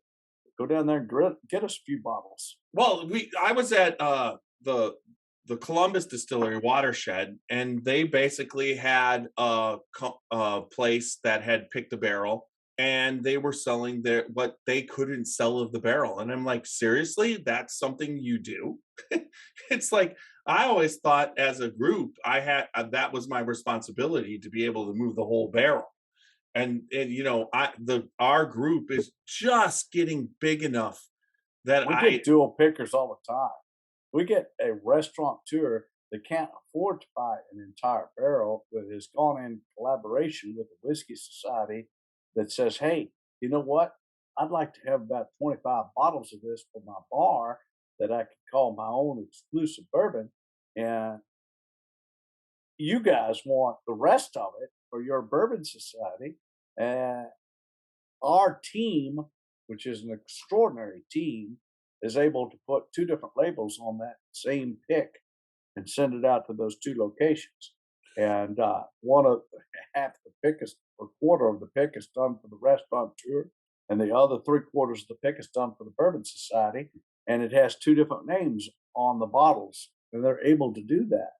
And there's a lot of operational stuff that goes on that is above me.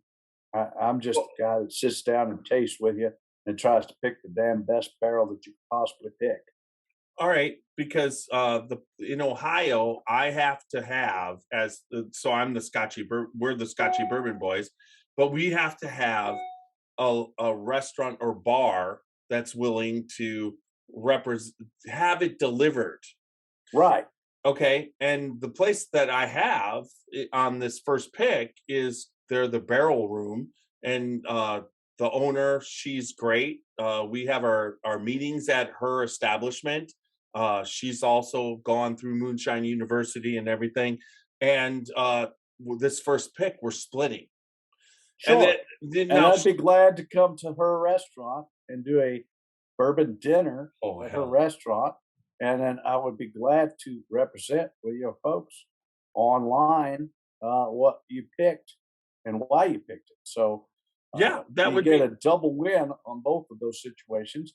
And it's 100 bottles each. And I know that when she gets her, she was started off as wine and craft brewing. They were called the Barrel Room. And then she just got her full out liquor license, and she's now got this fantastic bourbon selection. She doesn't even want to make mixed drinks. She just wants to serve bourbon neat. But, you know, as far as barrel picks, she's working on her own thing. But I was able to pull this in, and she's like, yeah. And so we're working on split labels, like you said, through the Knob Creek. But knowing what you just said, I'm going to talk to her, and I'll just start the process because that would be just a blast to come down there, pick with her. Now at the picks, just are you guys limiting how many people could be at the picks at the distillery right now, or has that been lifted? no, it's you know, it gets complicated when you get past a certain amount of people. It gets complicated in making decisions when you get past a certain amount of people. I know it's a great experience. What would you say? I know it's a wonderful time. It's all those things, but you know, 6 to 8 people are the maximum amount of people I want on a pick. Period. Perfect. Yeah, because right now we're limited to 4, and past that it gets crazy. And what is available during the COVID crisis is going to be told to you, right, by the state manager and by Luxco and by the people that are above. But have you been doing 6 to 8 right now? Yeah, 6 to 8 is typical. Perfect. That's all. We're like, it's a blast. We're 5 and she's 3. Where it would be 8. 6 pickers would be phenomenal, and 8 people being at the distillery at the time to take the tour and the experience would be fine too. You also have to have a driver. Don't ever forget that, because you're tasting barrels of 3 different proofs. So every barrel that you're tasting it 3 times over. And when you come to our distillery, we require you to have a driver. Yes. So all that is in place as well. My wife is a really good driver. No, you do not have Uber not in Lebanon. There. No, I get that. Goober. And Goober comes over in a buckboard and a mule, and you may never get back to Ohio. It might take you a million years to get there. My favorite, we went to Bart last year when we were going to the Kentucky Bourbon Festival. We looked into Uber, and to get to Kentucky Bourbon Festival, sure, you can get there. Yeah, but you can't get home. You're not getting home on Uber. We the first night we had, my wife doesn't drink a lot. Okay, so we were sampling whatever she drove us all home, but we checked Uber, and that day there was 23 different ones you could choose from, and we could have got there. But that night there was nothing. You know, I've had people tell me they were stuck in the distillery because they couldn't get home, and they literally walked away from the distillery, and they're walking on state roads. And I'm like, listen, if that ever happens to you again, call my cell phone and I will come pick you up. And seriously, yes, even if it's on another distillery's pick, don't ever walk the state roads of Kentucky. I will at night pick you up. Not at night. Yes. No. I was when I was the one night I had gotten into town like Sunday night, and Sandy's like, come over. So I come over, I see her, and then I talk to Fred, and we're talking, and she opens up a bottle of Booker's Rye. That was her bottle from Booker. Okay. So we're sitting there drinking it. And I'm like, she's like, okay, she pours the first pour. And I'm thinking, I'm never tasting this again. Right. So she's like, would you like another? And I know I got to drive home from their house to Logstill because I was staying at the Oh, that's not a good drive. Oh no, it's not. There's a lot of deer involved with that drive. There was $2 and a doe. And the buck, he sat there for at least 3 minutes. And staring you down. Yeah, he was staring me down. And it took my horn to get him out and move. And it's just like, but anyways, so she's like, would you like another? And I'm just like, a little. And then she's like, would you like another? I'm just like, a little. So I'm thinking I'm never going to leave, whatever. So then she goes, so I'm okay. But I had tasted about as much as I could to be sober, to drive back and deal with the deer.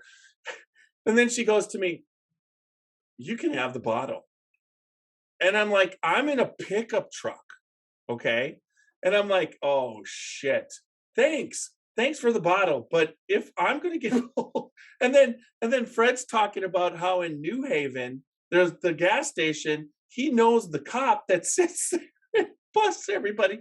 And I'm just like going, oh shit. Now I've got an open antique classic bourbon that's going to be in my truck. And I've been drinking. I'm like, a conundrum. I'm set up right here. They're just setting me up. No, I got back. I was fine, but it's still, but that buck did stare. He was right there. I had to I was like, I pulled right up. He's just looking at me.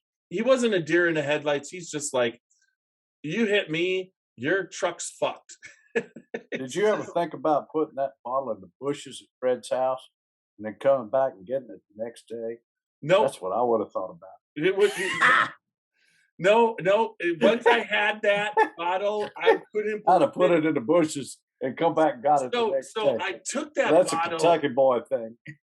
I just took that bottle back to Ohio. Then I took it back to Kentucky when I did the pick with Freddie, and I had Freddie sign it. I should have had Fred sign it too, but I wasn't thinking that night because I was. But once again, like you said, I was a deer. All I did was listen to Fred talk to Sandy.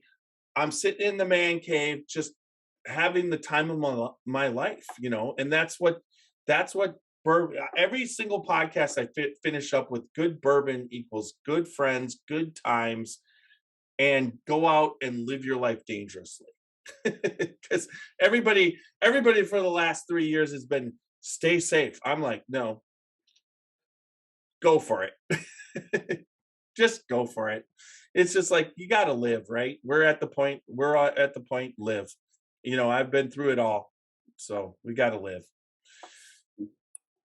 Anything. Oh, wait, we got to talk about now the family. It's called Family Reserve Yellowstone, right? The new release is the family special release that you guys are doing correct? It's 150th anniversary of the Yellowstone National Park. Actually, the Yellowstone Bourbon at the National Park.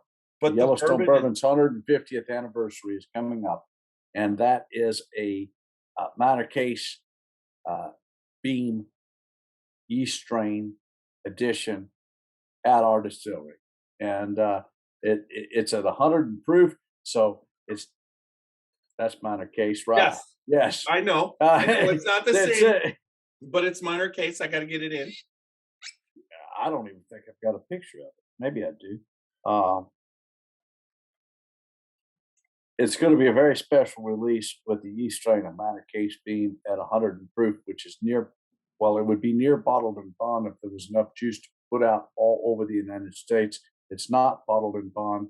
It is a release from our distillery with distillate from Limestone Branch at 100 proof and with minor case beam yeast strain, all of which is what's getting ready to come to the distillery. I'm very excited about it, and I don't know the exact release date as of yet. So tune in to our social media, www.limestonebranch.distillery.com, and we will publish when that hits the floor at the distillery, and it's going to be something very special. Can't wait. It's a great looking bottle. It's great looking packaging, as always. What do you expect from a 7th generation bean? Would it start? So the first release is going to be right from the distillery, correct? Of course. So I'm going to count on Jason Sparkman.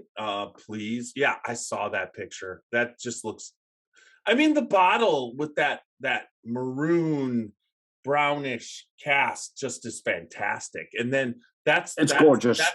That's Old Faithful right there, right? Coming It up. is. Yeah. Big time. Old Faithful. I just I love your labeling. I mean, there's no doubt about it. But so I'm not a fan of rye.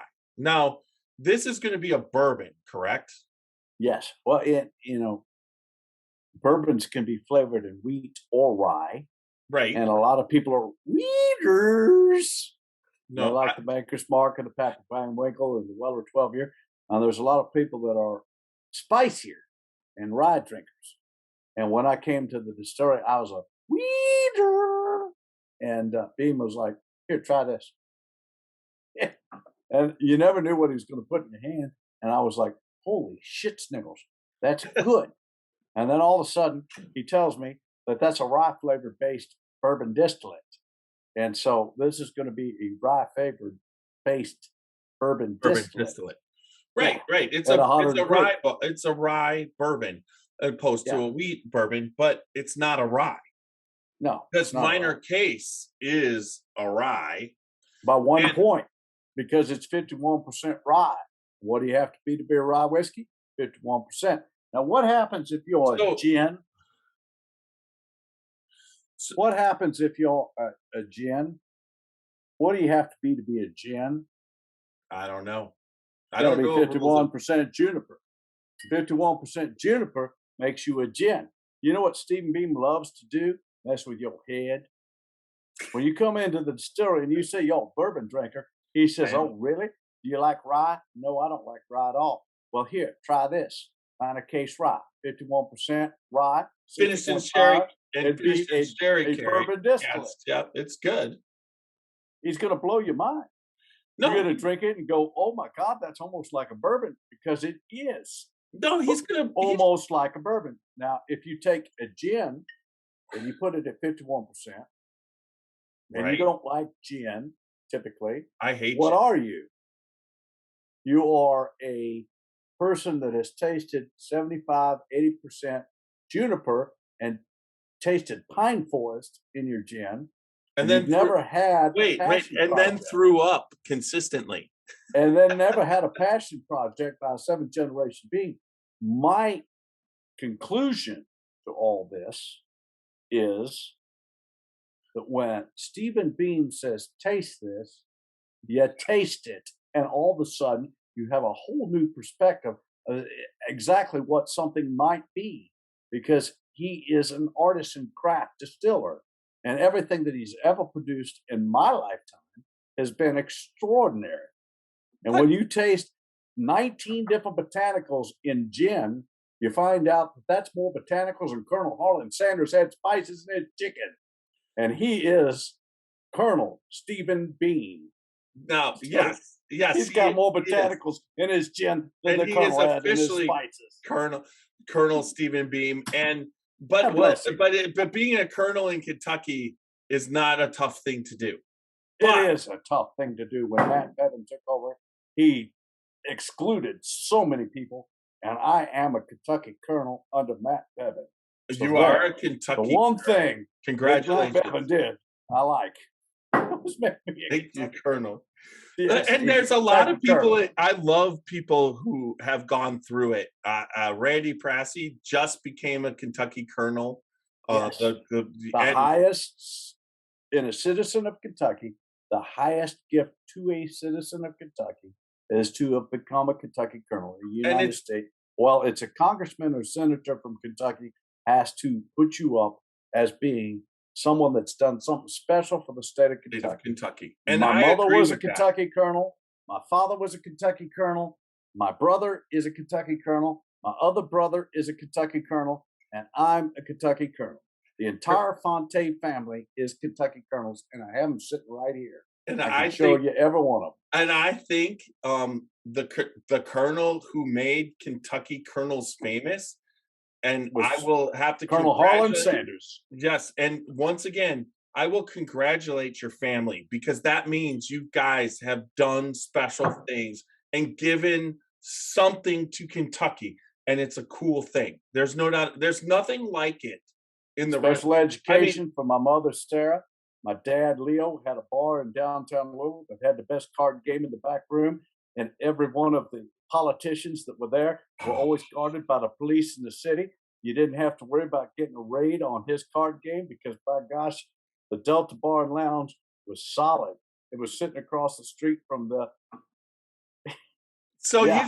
you just put fucking fantasy in my brain. You showed me your backyard, that whole backyard fire pit, your whole, almost a movie studio back there. When you took a picture of that, I'm like, holy shit. That's just like you got it lit and you got everything going. So my goal is to get to your backyard, smoke a cigar with you, and play some cards. And have Bernie Lubbers come over and pick some music. So you're gonna have you can do that? You can make Bernie come over? I can't make him, but I can invite him. You can invite him. He's done it before. Oh fuck yeah. Shit. He has that backstroke on that guitar that's extraordinary. That is like the old school pickers. He's just passionate about his guitar pick.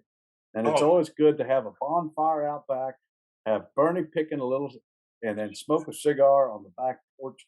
I know you only do 2 a year. This is the one that you need to do.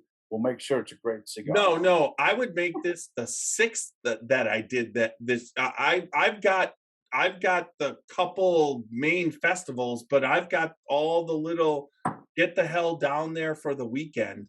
And you got it. And honestly, the greatest thing about living for where I live is you're 5 to 6 hours from my house is like the perfect road trip for me.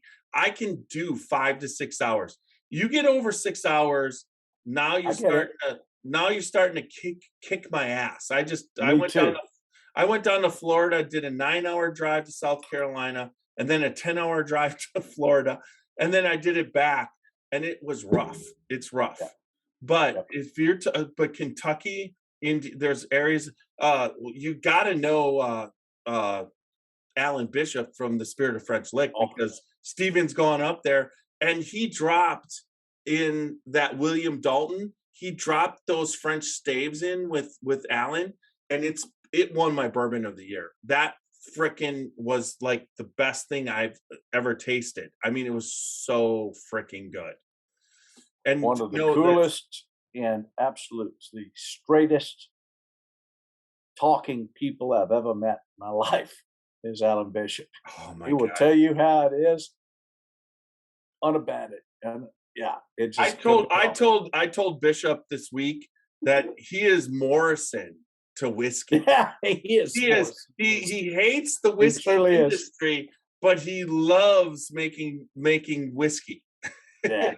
And it's just like he spends all his time figuring out what the hell he's going to do, but he loves history the same as, and he's just with everybody he needs to be with, because he's a fantastic distiller. But what does fantastic distillers do? Jimmy Russell and Booker and Samuels, they were all together, and it's the same thing. Stephen and that's one thing I love about Stephen, is that when you meet him, he is the nicest, plainest guy that you're going to meet. But you also, but he's not. He's a savant. But he's a savant. Totally understands what the hell he's doing. Yes, there's no doubt. He's a savant, and everything that he's ever done. He's never worked for anyone else. He's always worked for Stephen B. And his entire life span, he's always created his own destiny. And he's done it in the landscape industry. He's done it in the pizza business when he owned his restaurant. He's done it in the So have you ever distilling tasted industry. his pizza? Oh yes, I have. So can you arrange that when we're hanging out that Stephen makes us his pizza? I tell you what's even Because I'm a better. pizza connoisseur from Because Wisconsin. there's one thing that's even better. Paul Bean has his passion in pizza too, and Oh, that's the co-founder of the distillery. yes, I know And Paul. he owns Bear Nose, and he owns it on Preston Highway. So you And can he order is that night. Their family is the largest independent operator in Bear Nose chain, and Paul Beam has the only brick oven in the entire chain. So if you want a Mama Bear Nose special with a crispy crust, son, you're going to go to Preston Highway and order the Mama Bear Nose special, and his daughter will deliver that out to you, and it's going to be an absolutely fantastic experience. So that's within reach of your home. Oh yeah, Oh, oh yeah. this is odd. I'm coming down soon. Thank you. So the last thing I want to cover, because we're getting to the end, the minor case rye in Minor case sherry cask finished rye, done in the sherry cask of none other than Myers Winery, Cincinnati, Ohio. Myers Winery is the oldest operating winery in Ohio, whose favorite cream sherry was Myers 44. John F. Kennedy's served it after every state dinner at the White House. His favorite American cream sherry. When do I traditionally drink this rye? After dinner with Maryland. That's a Catholic joke. We could do those. We're Catholic. So it makes the best damn Manhattan, son. It says so on everything that we do. Best damn Manhattan. You want to have a Manhattan? Have it with minor case sherry cask rye because it's 51% rye, and it has the cream sherry cask finish with the fruit nose and the fruit finish. You can whisper sweet vermouth over it. You don't need that stuff. Just drop the Luxardo cherry in there, and you've got yourself the perfect Manhattan. That is interesting, but not a fan of rye. I'm a fan of this. Then the whole aspect of what you guys did initially, the bottle did not have the white labeling. No, it did not. And it would not show up for the National Brand Ambassador. It would not show up for the Master Distiller. When you're in bourbon bar, son, and you can't see your own damn product, you got an issue. So Steve Bean, the savant that I told you he was, said, you know what? If we painted that damn thing, it'd be just perfect. So he painted it in porcelain to look like the back bottles of yesteryear, where you bought your whiskey by the barrel and you were given a back bottle that would represent your product. And that is exactly what that is in front of you. The M in the background, the C behind it, and the B is following behind it. Minor Case Bean's insignia was put on this because Minor Case Bean, Jim Bean's first cousin, made great rye whiskey. Oh. And honestly, when it was on the shelf with no white label, I was there. Cool too. And it was cool too, but it didn't move. No, well, now people that knew. But now they put that on the shelf. Yeah, it helps a lot. I see it when it goes on the shelf, and the next time I visit which is always within a week, it's not on the shelf because it did what it was supposed to do. Shop. And our distillery gift shop is the #1 seller, which tells me that if every liquor store in the United States tasted that with their clients, it would be the #1 thing that they buy from our distillery in profit and in volume. Because I tasted it with every one of our clients that came to our distillery, and it's the #1 seller in our gift shop. Because anybody who thinks they don't like rye, after they taste a sherry finished rye at your gift shop, they're gonna look. I loved it, and I've spit rye out. That's all I'm gonna say. I've taken a rye in the glass and wanted to. And then I've there's been ryes that everybody talks about. I can't handle. I just there's such bad, but what's even more crazy is that MGP 95.5 is what I don't like. I can't stand it. Okay, But I go down to Dayton Barrel Works, and that's where the distiller there. It's not coming to Brian Hockett. He's there, and he picked some barrels of 95 rye from MGP. He does whatever he does to them and bottles them. And I'm thinking I'm going to want to spit it out on the podcast, and I taste it, and it tastes delicious. So it really comes down to what I've always found is that you've got Stephen, you've got people there who understand what good whiskey tastes like, and you all get together, figure it out, and then put out good whiskey. You got to love whiskey. You got to love bourbon. You got to love rye. You got to have a love for it and that taste. And if you do, it's like you distill it, you age it, and you put out the right stuff, and you know what you're doing, and you're going to bring something special to the market. And that's what they've done, correct? With the help of Luxco and now MGP. Yes. Now, the people at Luxco are still in position, correct? That's what I've been hearing. And Nothing's you guys changed. are in position. Yeah. Nothing's changed. But the MGP distillery runs as it's always operated, and David Bratcher is in charge of Luxco Corporation as president and CEO. You got MGP now that has a board member that actually has 2 slots on the board, and that's Don Lux, and he is the largest shareholder in that company, and he is guiding a lot of what's going on. You've got David Cuyo, the president of MGP, who is an extraordinary guy. He is guiding this thing into the next position that it needs to be in, and publicly held by people of the United States of America. And so when you're looking at buying a bottle of bourbon from the United States, you're buying it from us, you're buying it from MGP, you're buying it from Luxco Corporation. It is a U.S. industry, and it is an extraordinary company. Well, nothing has happened other than just a lot of infusion of cash in order to build better stills, better experiences.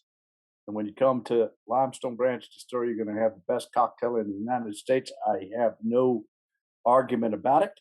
You're going to have an opportunity to take the best tour of any distillery, and you're going to have a great gift shop experience, just like Disneyland, son. Exactly. And if you get there on the right day, you catch you or you catch Stephen. There's no doubt about it. And you'll definitely have dogs and cats in the mix. Yep. No, that's true. And if you go there late, you can catch Jason. Yep, you sure can. No, okay. So that brings us to the end of what we're talking about. Thank you for your time. It's great to finally talk to you, through this. I will be getting down there. Every single time I've gone down to Kentucky, I've always stopped off at Limestone. The one time I was down at Logstill, and as I was swinging over to where I was going, I stopped off at Limestone Branch, and I dropped off my Scotchy Bourbon balls for Stephen, because he wasn't there. He was in Florida at the time. But then the Southern White House. Yep. What exactly. I called it. He was down there with Tim and everybody. So, but I still dropped off the bourbon balls. And when I went finally to do the podcast, he's like, "You make those bourbon balls?" He's like, "How do I get more of those?" So, yeah, that's one thing we do. We make bourbon balls, and we make them the way bourbon balls should be made, so that they taste. If it's a sweet tooth, it's a beam. Yeah, beams are sweet tooth. Sweet tooth. When I drove down Bardstown Road and I saw Craig Beam coming out of Krispy Kreme donut shop with 12 dozen donuts on top of boxes, I stopped. I turned around in the middle of the street, and I went back and took a picture. He didn't know who the hell I was. I took a picture and posted that out on my Facebook page. Look, it's another Beam with a sweet tooth. He's buying all the donuts out of Krispy Kreme today. I mean, there's so many beams out there. You know what I mean? It's just like they still infiltrate all the distilleries. You know, it's like 'Cause they're that damn good. I mean, Jim Beam hanging out at Kentucky Owl. You know, it's just kind of like you're just going, wow, yeah. But at the same time, you never associate actual history to your time period. But in 100 years, we're going to be part of that history. That somebody else is going to be going the same way we are looking at the past 100 years, because that's one thing that has been consistent with the existence of the America. society of America from the start. There's been stills here forever.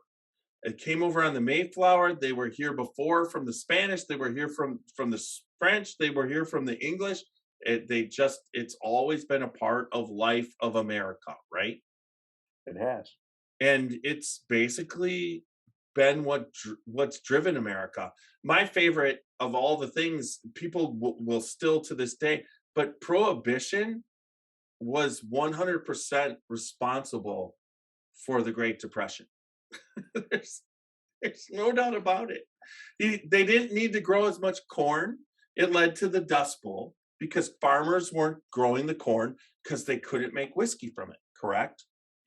So that leads to the Dust Bowl.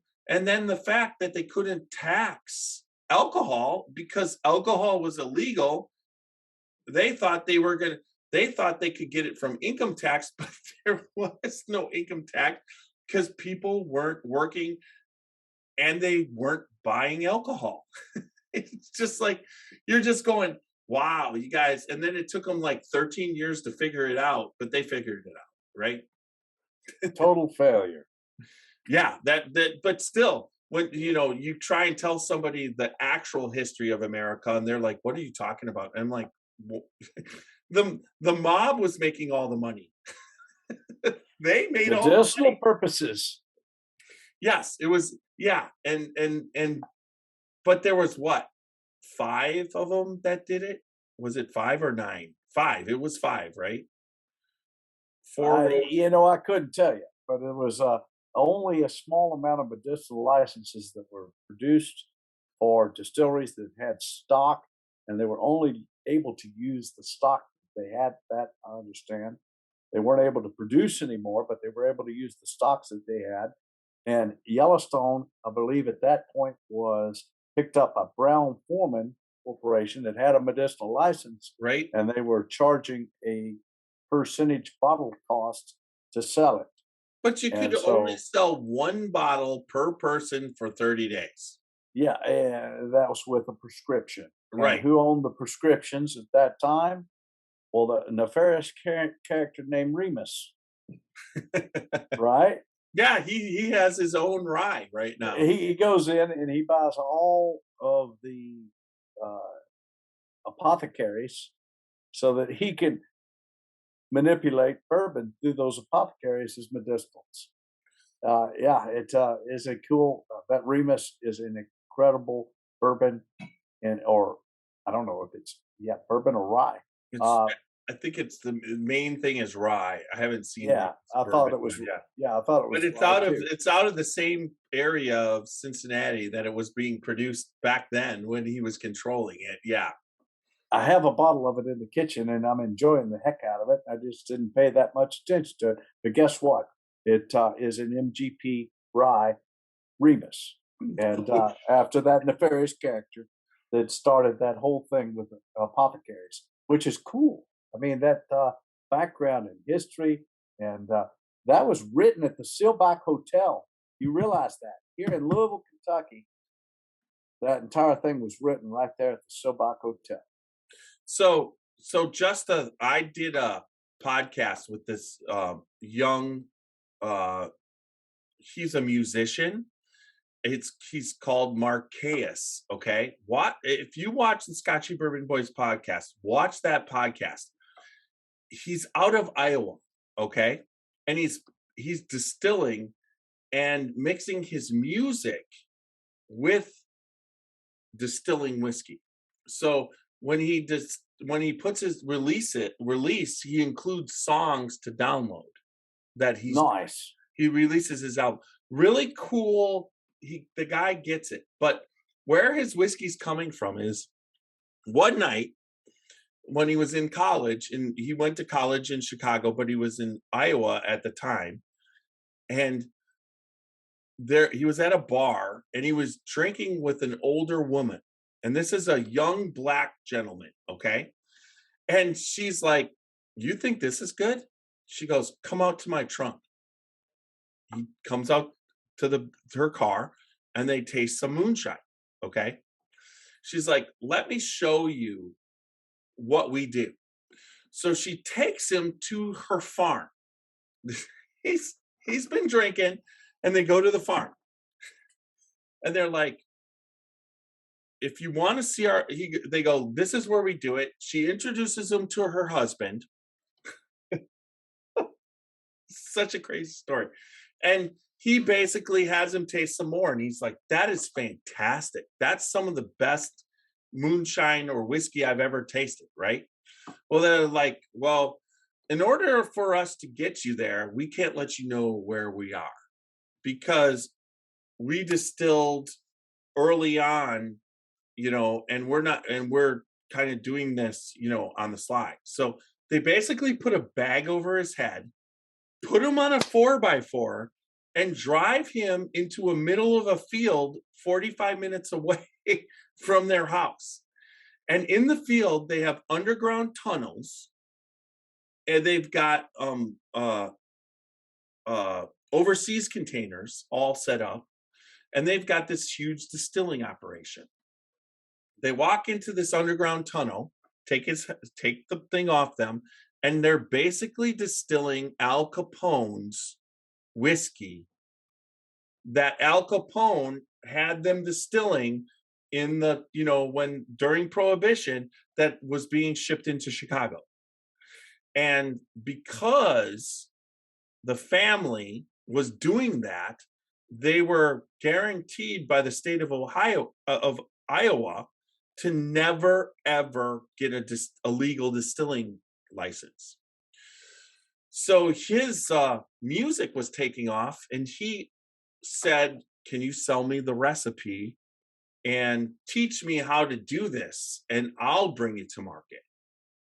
And that's what he's bringing to market right now. And it's like when you hear stories like that, you're just like, it's like that's a modern day story that's in history that is going to go down in history. And if he keeps going and doing what he's doing, and he basically is opening a distillery in Des Moines, he's got enough money, and this is working so well between his music and the distilling that he's opening a distillery in downtown Des Moines, Iowa. And you're just going, wow. And he just basically has a whole story, and he's got the whole thing going, and you're just like it just gives you so much what would you say, enthusiasm for the younger generation to keep this whole thing going. And he's basically pushing now, and the spokesperson for Iowa distilling, because there was distilling going on in Iowa. I mean, for God's sakes, when you drive through Iowa, all there is cornfields. Cornfield after cornfield after cornfield, True story. Yeah. I've driven several times through it. Yeah. Corn after corn after corn after corn. Right. So it just makes sense. So what he's doing, I was just excited to have him on. I met him, great kid. He did a great interview.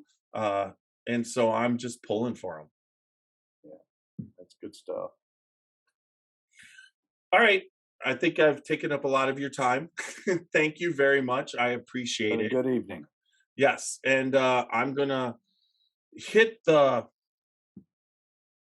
let's get the Jim Morrison thing going right here. And remember, everybody, www.scotchybourbonboys.com. Check out Limestone Branch Distillery. Give the website for Limestone Branch. I'm sure it's easy, but www.limestonebраnchdistillery.com. Follow me on my Instagram and Facebook. Bourbon Scout 1872. The very first national park in American history was incepted in 1872, and the very first park ranger was a scout. Bourbon Scout 1872. Follow me on those, and you'll see my tours and tastings and things that I'm doing out in everywhere in America. Yeah, and you can if you just look them up, Stephen Fonte. You look that up. You nailed it. Yep, you look that up on Google. Everything comes up. You are.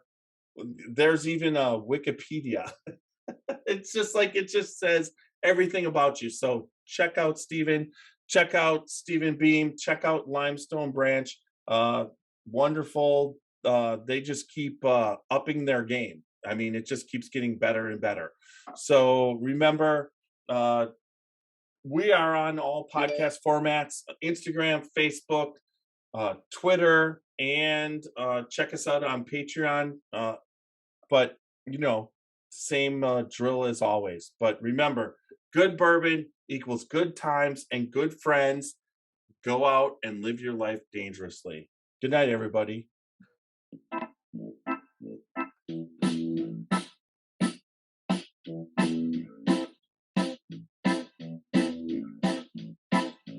Oh, show me the way to the next whiskey bar. Oh, don't ask why. Oh, don't ask why. Show me the way to the next whiskey bar. Oh, don't ask why. Oh, don't ask why. For if we don't find the next whiskey bar, I tell you we must die. I tell you we must die. I tell you we must die. All right. There we go. We're done recording on the podcast. We're still live on YouTube for a little bit. All right. Let me just quick get this moving.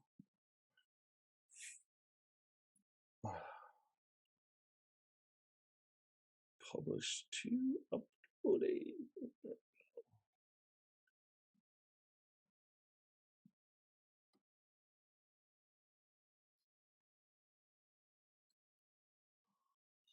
All right. So, all right, just a little bit. Thank you. I appreciate your time. It was great to meet you. I love this aspect of Zoom because it's just like you get to spend a little bit of time in an evening with somebody with your knowledge. We would definitely need to get down. We'll get down there. We're going to be down there in June for the barbecue. So we've got a little bit of time in the morning of, I believe, the 10th, which is before. Now, are you guys competing in the barbecue at Logstill? I mean, do you have anything going, or are you guys out of that? No. Okay. So you're just basically running and going to take advantage of all the people coming down. Just a normal day for us. Yeah, it'll be crowded. That's for sure. Because people, I think the barbecue starts every day at like 1:00. So the mornings are going to be busy. That's for sure. And the afternoons, because I think, but Logstill, they have the hosting facility, right? They got great facilities. Have you got yourself a room over there at the Airbnbs? I haven't. Still? No, I have an Airbnb. I call it the box. So it's like right a little bit, what would you say, outside of Bardstown? Yep. So the main thing that comes out of Bardstown towards Lux Row. The main road. Got it. So you just go down around the bend. There used to be when you come out, you go past Lux Row and you just keep on that road, and then when it curves around, it's about 3-4 miles down there, and you go into there's a actual liquor store and kind of a bar there. You make a right hand turn into the neighborhood, and you go up the hill, and there's an Airbnb that we've rented before, and it's just basically a metal box, but the inside is, Cool. a kitchen, 2 bedrooms, and a really nice living room. So Nice. we know the owners, and wherever You've made yourself a space. well, that's for the small, when there's just a couple people coming. We have an actual house the other way, about right before Boston, right before there. I know If you go Boston. down, so if you're taking that same road straight out the other way, Yep. there's a road right on that road. There's a house right on that road. It's called Annie's Blissful Retreat or whatever. We've been renting that house, and it was the owners. It was their mom and dad's house. So it's a house Nice. with 3 bedrooms. So all of us go down there for Bourbon Festival, and we just stay in the house. And then there's a huge fire pit in the back. But they love us because we're respectful people that don't trash their Yes. shit, So every year, even though COVID was going, they kind of closed down. If we call them up and say we want to stay, they open it up. They opened it up. Yep. And let us book it. So we stay. I stayed in Louisiana, down in New Orleans, at a 4-bedroom house with a hot tub in the back. And it is an absolutely extraordinary house, as far as just genuine, normal character of a house you would have grown up in. And the hot tub was brand new, so it was phenomenal. And Tracy Napolitano, that runs the Bourbon Festival, said I live just down the street from it. So all good stuff. Yeah. that was close. You just, after all this. So now so explain New Orleans Bourbon Festival to me, because I've never been there. I've been to New Orleans for the parties and everything. But how many days is it? What is the actual festival? And, is it the after parties that everybody's having fun, or is it the during, or what is the fun part about it? I mean, give me an insider guy that's been there a couple times, how it works. Since the beginning. I don't go to after parties. I'm old. I go back to my house and sit in the hot tub and smoke a cigar and say, damn, that was a long show. But, those Bernie lovers of the characters, they go out and they have fun with people. I was asked to go out in New Orleans, and I did go out with my buddies. We spent a little time during my birthday to go out and visit Bourbon Street, of course, and visit New Orleans and its unabashed nature. But no, I'm not one to go out late at night anymore. I just I go back to the house and rest. The things that are cool about Bourbon Festival are the fact that there's all the cuisine in New Orleans participates in their Bourbon Festival. It's not like any Bourbon Festival I've ever experienced. You can go into one booth and have crawfish etouffee, and you can go into the next booth and have some of the finest bourbon you ever had in your entire life. You go into the next booth and have some fine bourbon, and then you go into the next booth and you have something like a po' boy, or the mix of restaurants, cuisine, New Orleans, jazz. They have an incredible jazz band that's playing through the thing. You got an outside courtyard. You can smoke cigars, pick up a cigar and smoke a cigar. It is over the top, one of the coolest bourbon experiences I've ever had in my entire life. And it has been since Tracy Napolitano started this thing. And we were the very first distillery to commit to being in his program. And he has always revered Limestone Branch Distillery as being the first distillery to commit. And we have been there every year since, with the exception of COVID, because COVID hit us all. Yeah. First it hits it the first year and it's canceled, everything was freaking canceled. And then last year it basically was on and then it was off.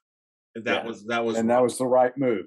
That was the right decision. Right. Now, then when Kentucky Bourbon Festival, that was already late September.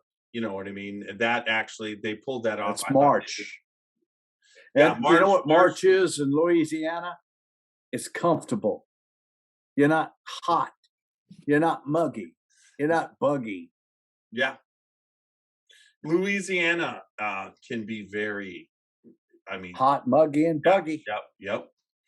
So I actually was talking to Randy Prossi about next year. I'm going to be doing New Orleans. I was like, because he went down and he looked like he just had an absolute blast. It was just like, it was a good time. And you're telling me it was a blast. It's what we got to get to. But you know, I still working. I only have so much time. But I was talking to Alan. Alan was like, I need a rest. I'm kind of burned out. I need to do some downtime. And I'm like, what are you talking about, dude? I spend every single second trying to go and hang out with you while you're doing it. And that's my fucking vacation. Just like with Stephen. It's like, I get where Alan's coming from. Yeah. I get it. Because you don't have time. It used to be you would email somebody for something at their email address. You would contact them through the corporate entity by making a phone call to the corporation. And this day and time, you slap them in the back of the head with a social media, hey, in message, hey, at any time. And it might not be the time that they're working. It may be the time that they're actually trying to get away and relax for a minute and check out. And you're just taking it for granted that they're available to you at any time that you want to smack them. And in reality, it is that you want to have a little bit of separation between work and it is work, regardless of what everybody thinks. It's good work. It's fun work, but it's work. It is. I mean, I did commercial art, and I'm an artist. And when you're doing commercial art, you're doing artwork. So people don't understand now, Stephen, but he still answers to Luxco and MGP. So you still have to make people happy, and you're distilling for yourself, but you're also distilling for other people. Same thing with art, with commercial artwork. You're making artwork, and it's what you're doing, but you're doing it with other people for other people, and that is work. There's no doubt about it. There's nothing there's other people's opinions. So you got to be respectful of that and reach out and say, hey, what's your email address? Hey, what's your cell phone? I want to text you something later to do things. It's one of those deals where, social media is one thing. It is a necessity, and it does connect us with a lot of people. But in the corporate world, it was always an email address for me. And it is not so much that anymore. It's anything that anybody wants to reach out to on you. And I try to wrangle them toward doing things in an email and a social media, but it doesn't always work. It is what it is. No, and I know. You know what? As I stated in the beginning, I have to state it again. I've never worked a day in my life since I got in the bourbon industry, and that's a damn true story. So however you get a hold of me is the way you get a hold of me. Well, but I was somewhat respectful. I mean, today you were like, are we on? I'm like, I got you. But I wasn't pushing anything. I wanted to make sure. So that's kind of how I am. And then also what I'm liking right now is the recognition that actually as a podcaster that I've been getting.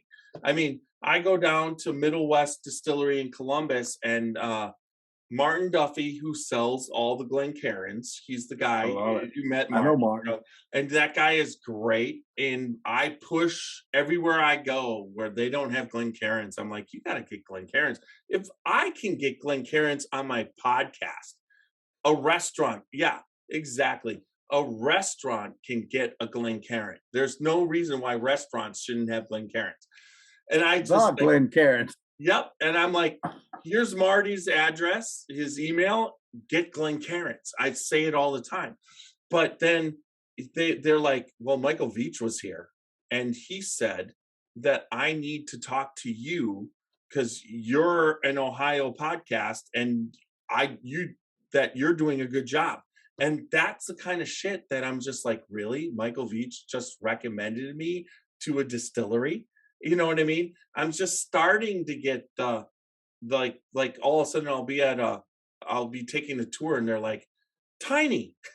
It's just like, wait, who said that? You know what I mean? I'm just getting, and it's right now, it's fresh and kind of nice, but you're at the point where it's like, it does start to get invasive when you're having dinner with your family and then everybody's coming up to you and wanting the recognition. So there is an aspect of it, but I'm enjoying this part because I've never experienced anything like it before, to actually it's all pretty extraordinary. It's a ride.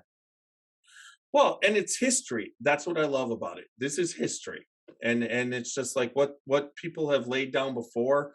The industry is so respectful for what they're laying down now.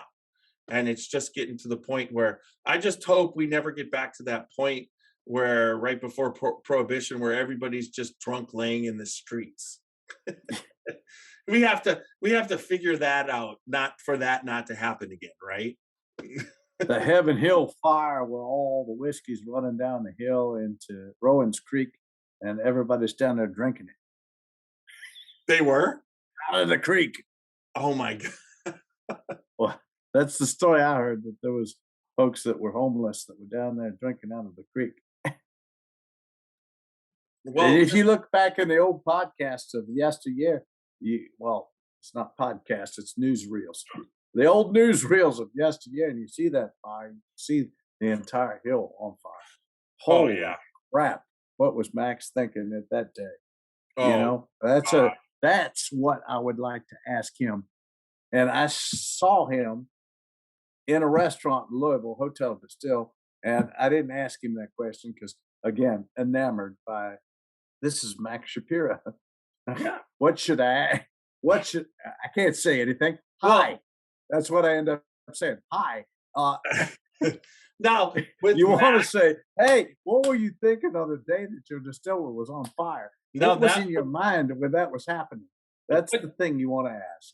Now they have that the neat show on Netflix where they're actually interviewing him, so you get a little bit of insight what's going on while it's happening. But seriously, if you're talking about Jimmy Russell, that's a whole different story of friendliness that Jimmy portrays, opposed to Max, where I'm probably going to think twice before I'm going to interrupt his meal, because Max has a reputation of he's got some what would you say? He's not a little moxie. He's kind of like a double-edged sword right there. He could be friendly, but he's also not tolerant of everything. But I've talked to Greg Schneider. Max is one way, and then his other brother is a lot nicer. So lots of different stories. But all right, so I'm gonna quick end this you're still going to be here when I end it. I'm going to stop the recording right now. And thank you everybody on YouTube. I hope you enjoyed tonight. Remember, Scotchy Bourbon Boys, www.com, and good bourbon equals good friends and good times. And till the next time, good night, everybody. The Watershed Story. A watershed moment might be pivotal, but it might also be quiet and fleeting. It could be a monumentous occasion, a cause for celebration, an enormous triumph, or a small daily victory. A watershed moment could be a rekindling or an observation or a gathering. Any opportunity to relish with friends and family. It's whatever you choose to cheers to, who you're gathered around, and whatever's worth celebrating. We founded Watershed Distillery on the principles of community in 2010. We wanted to live in, work in, and contribute to the community in which we grew up. We aimed to create spirits and stood apart in quality and character. Along the way, we set out to form a community of our own, one that could gather together to savor, celebrate, and enjoy good spirits and company.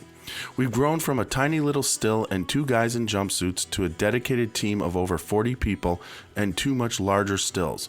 If you're ever in the area, stop by so we can introduce you to our team and pour you some of our award-winning bourbon.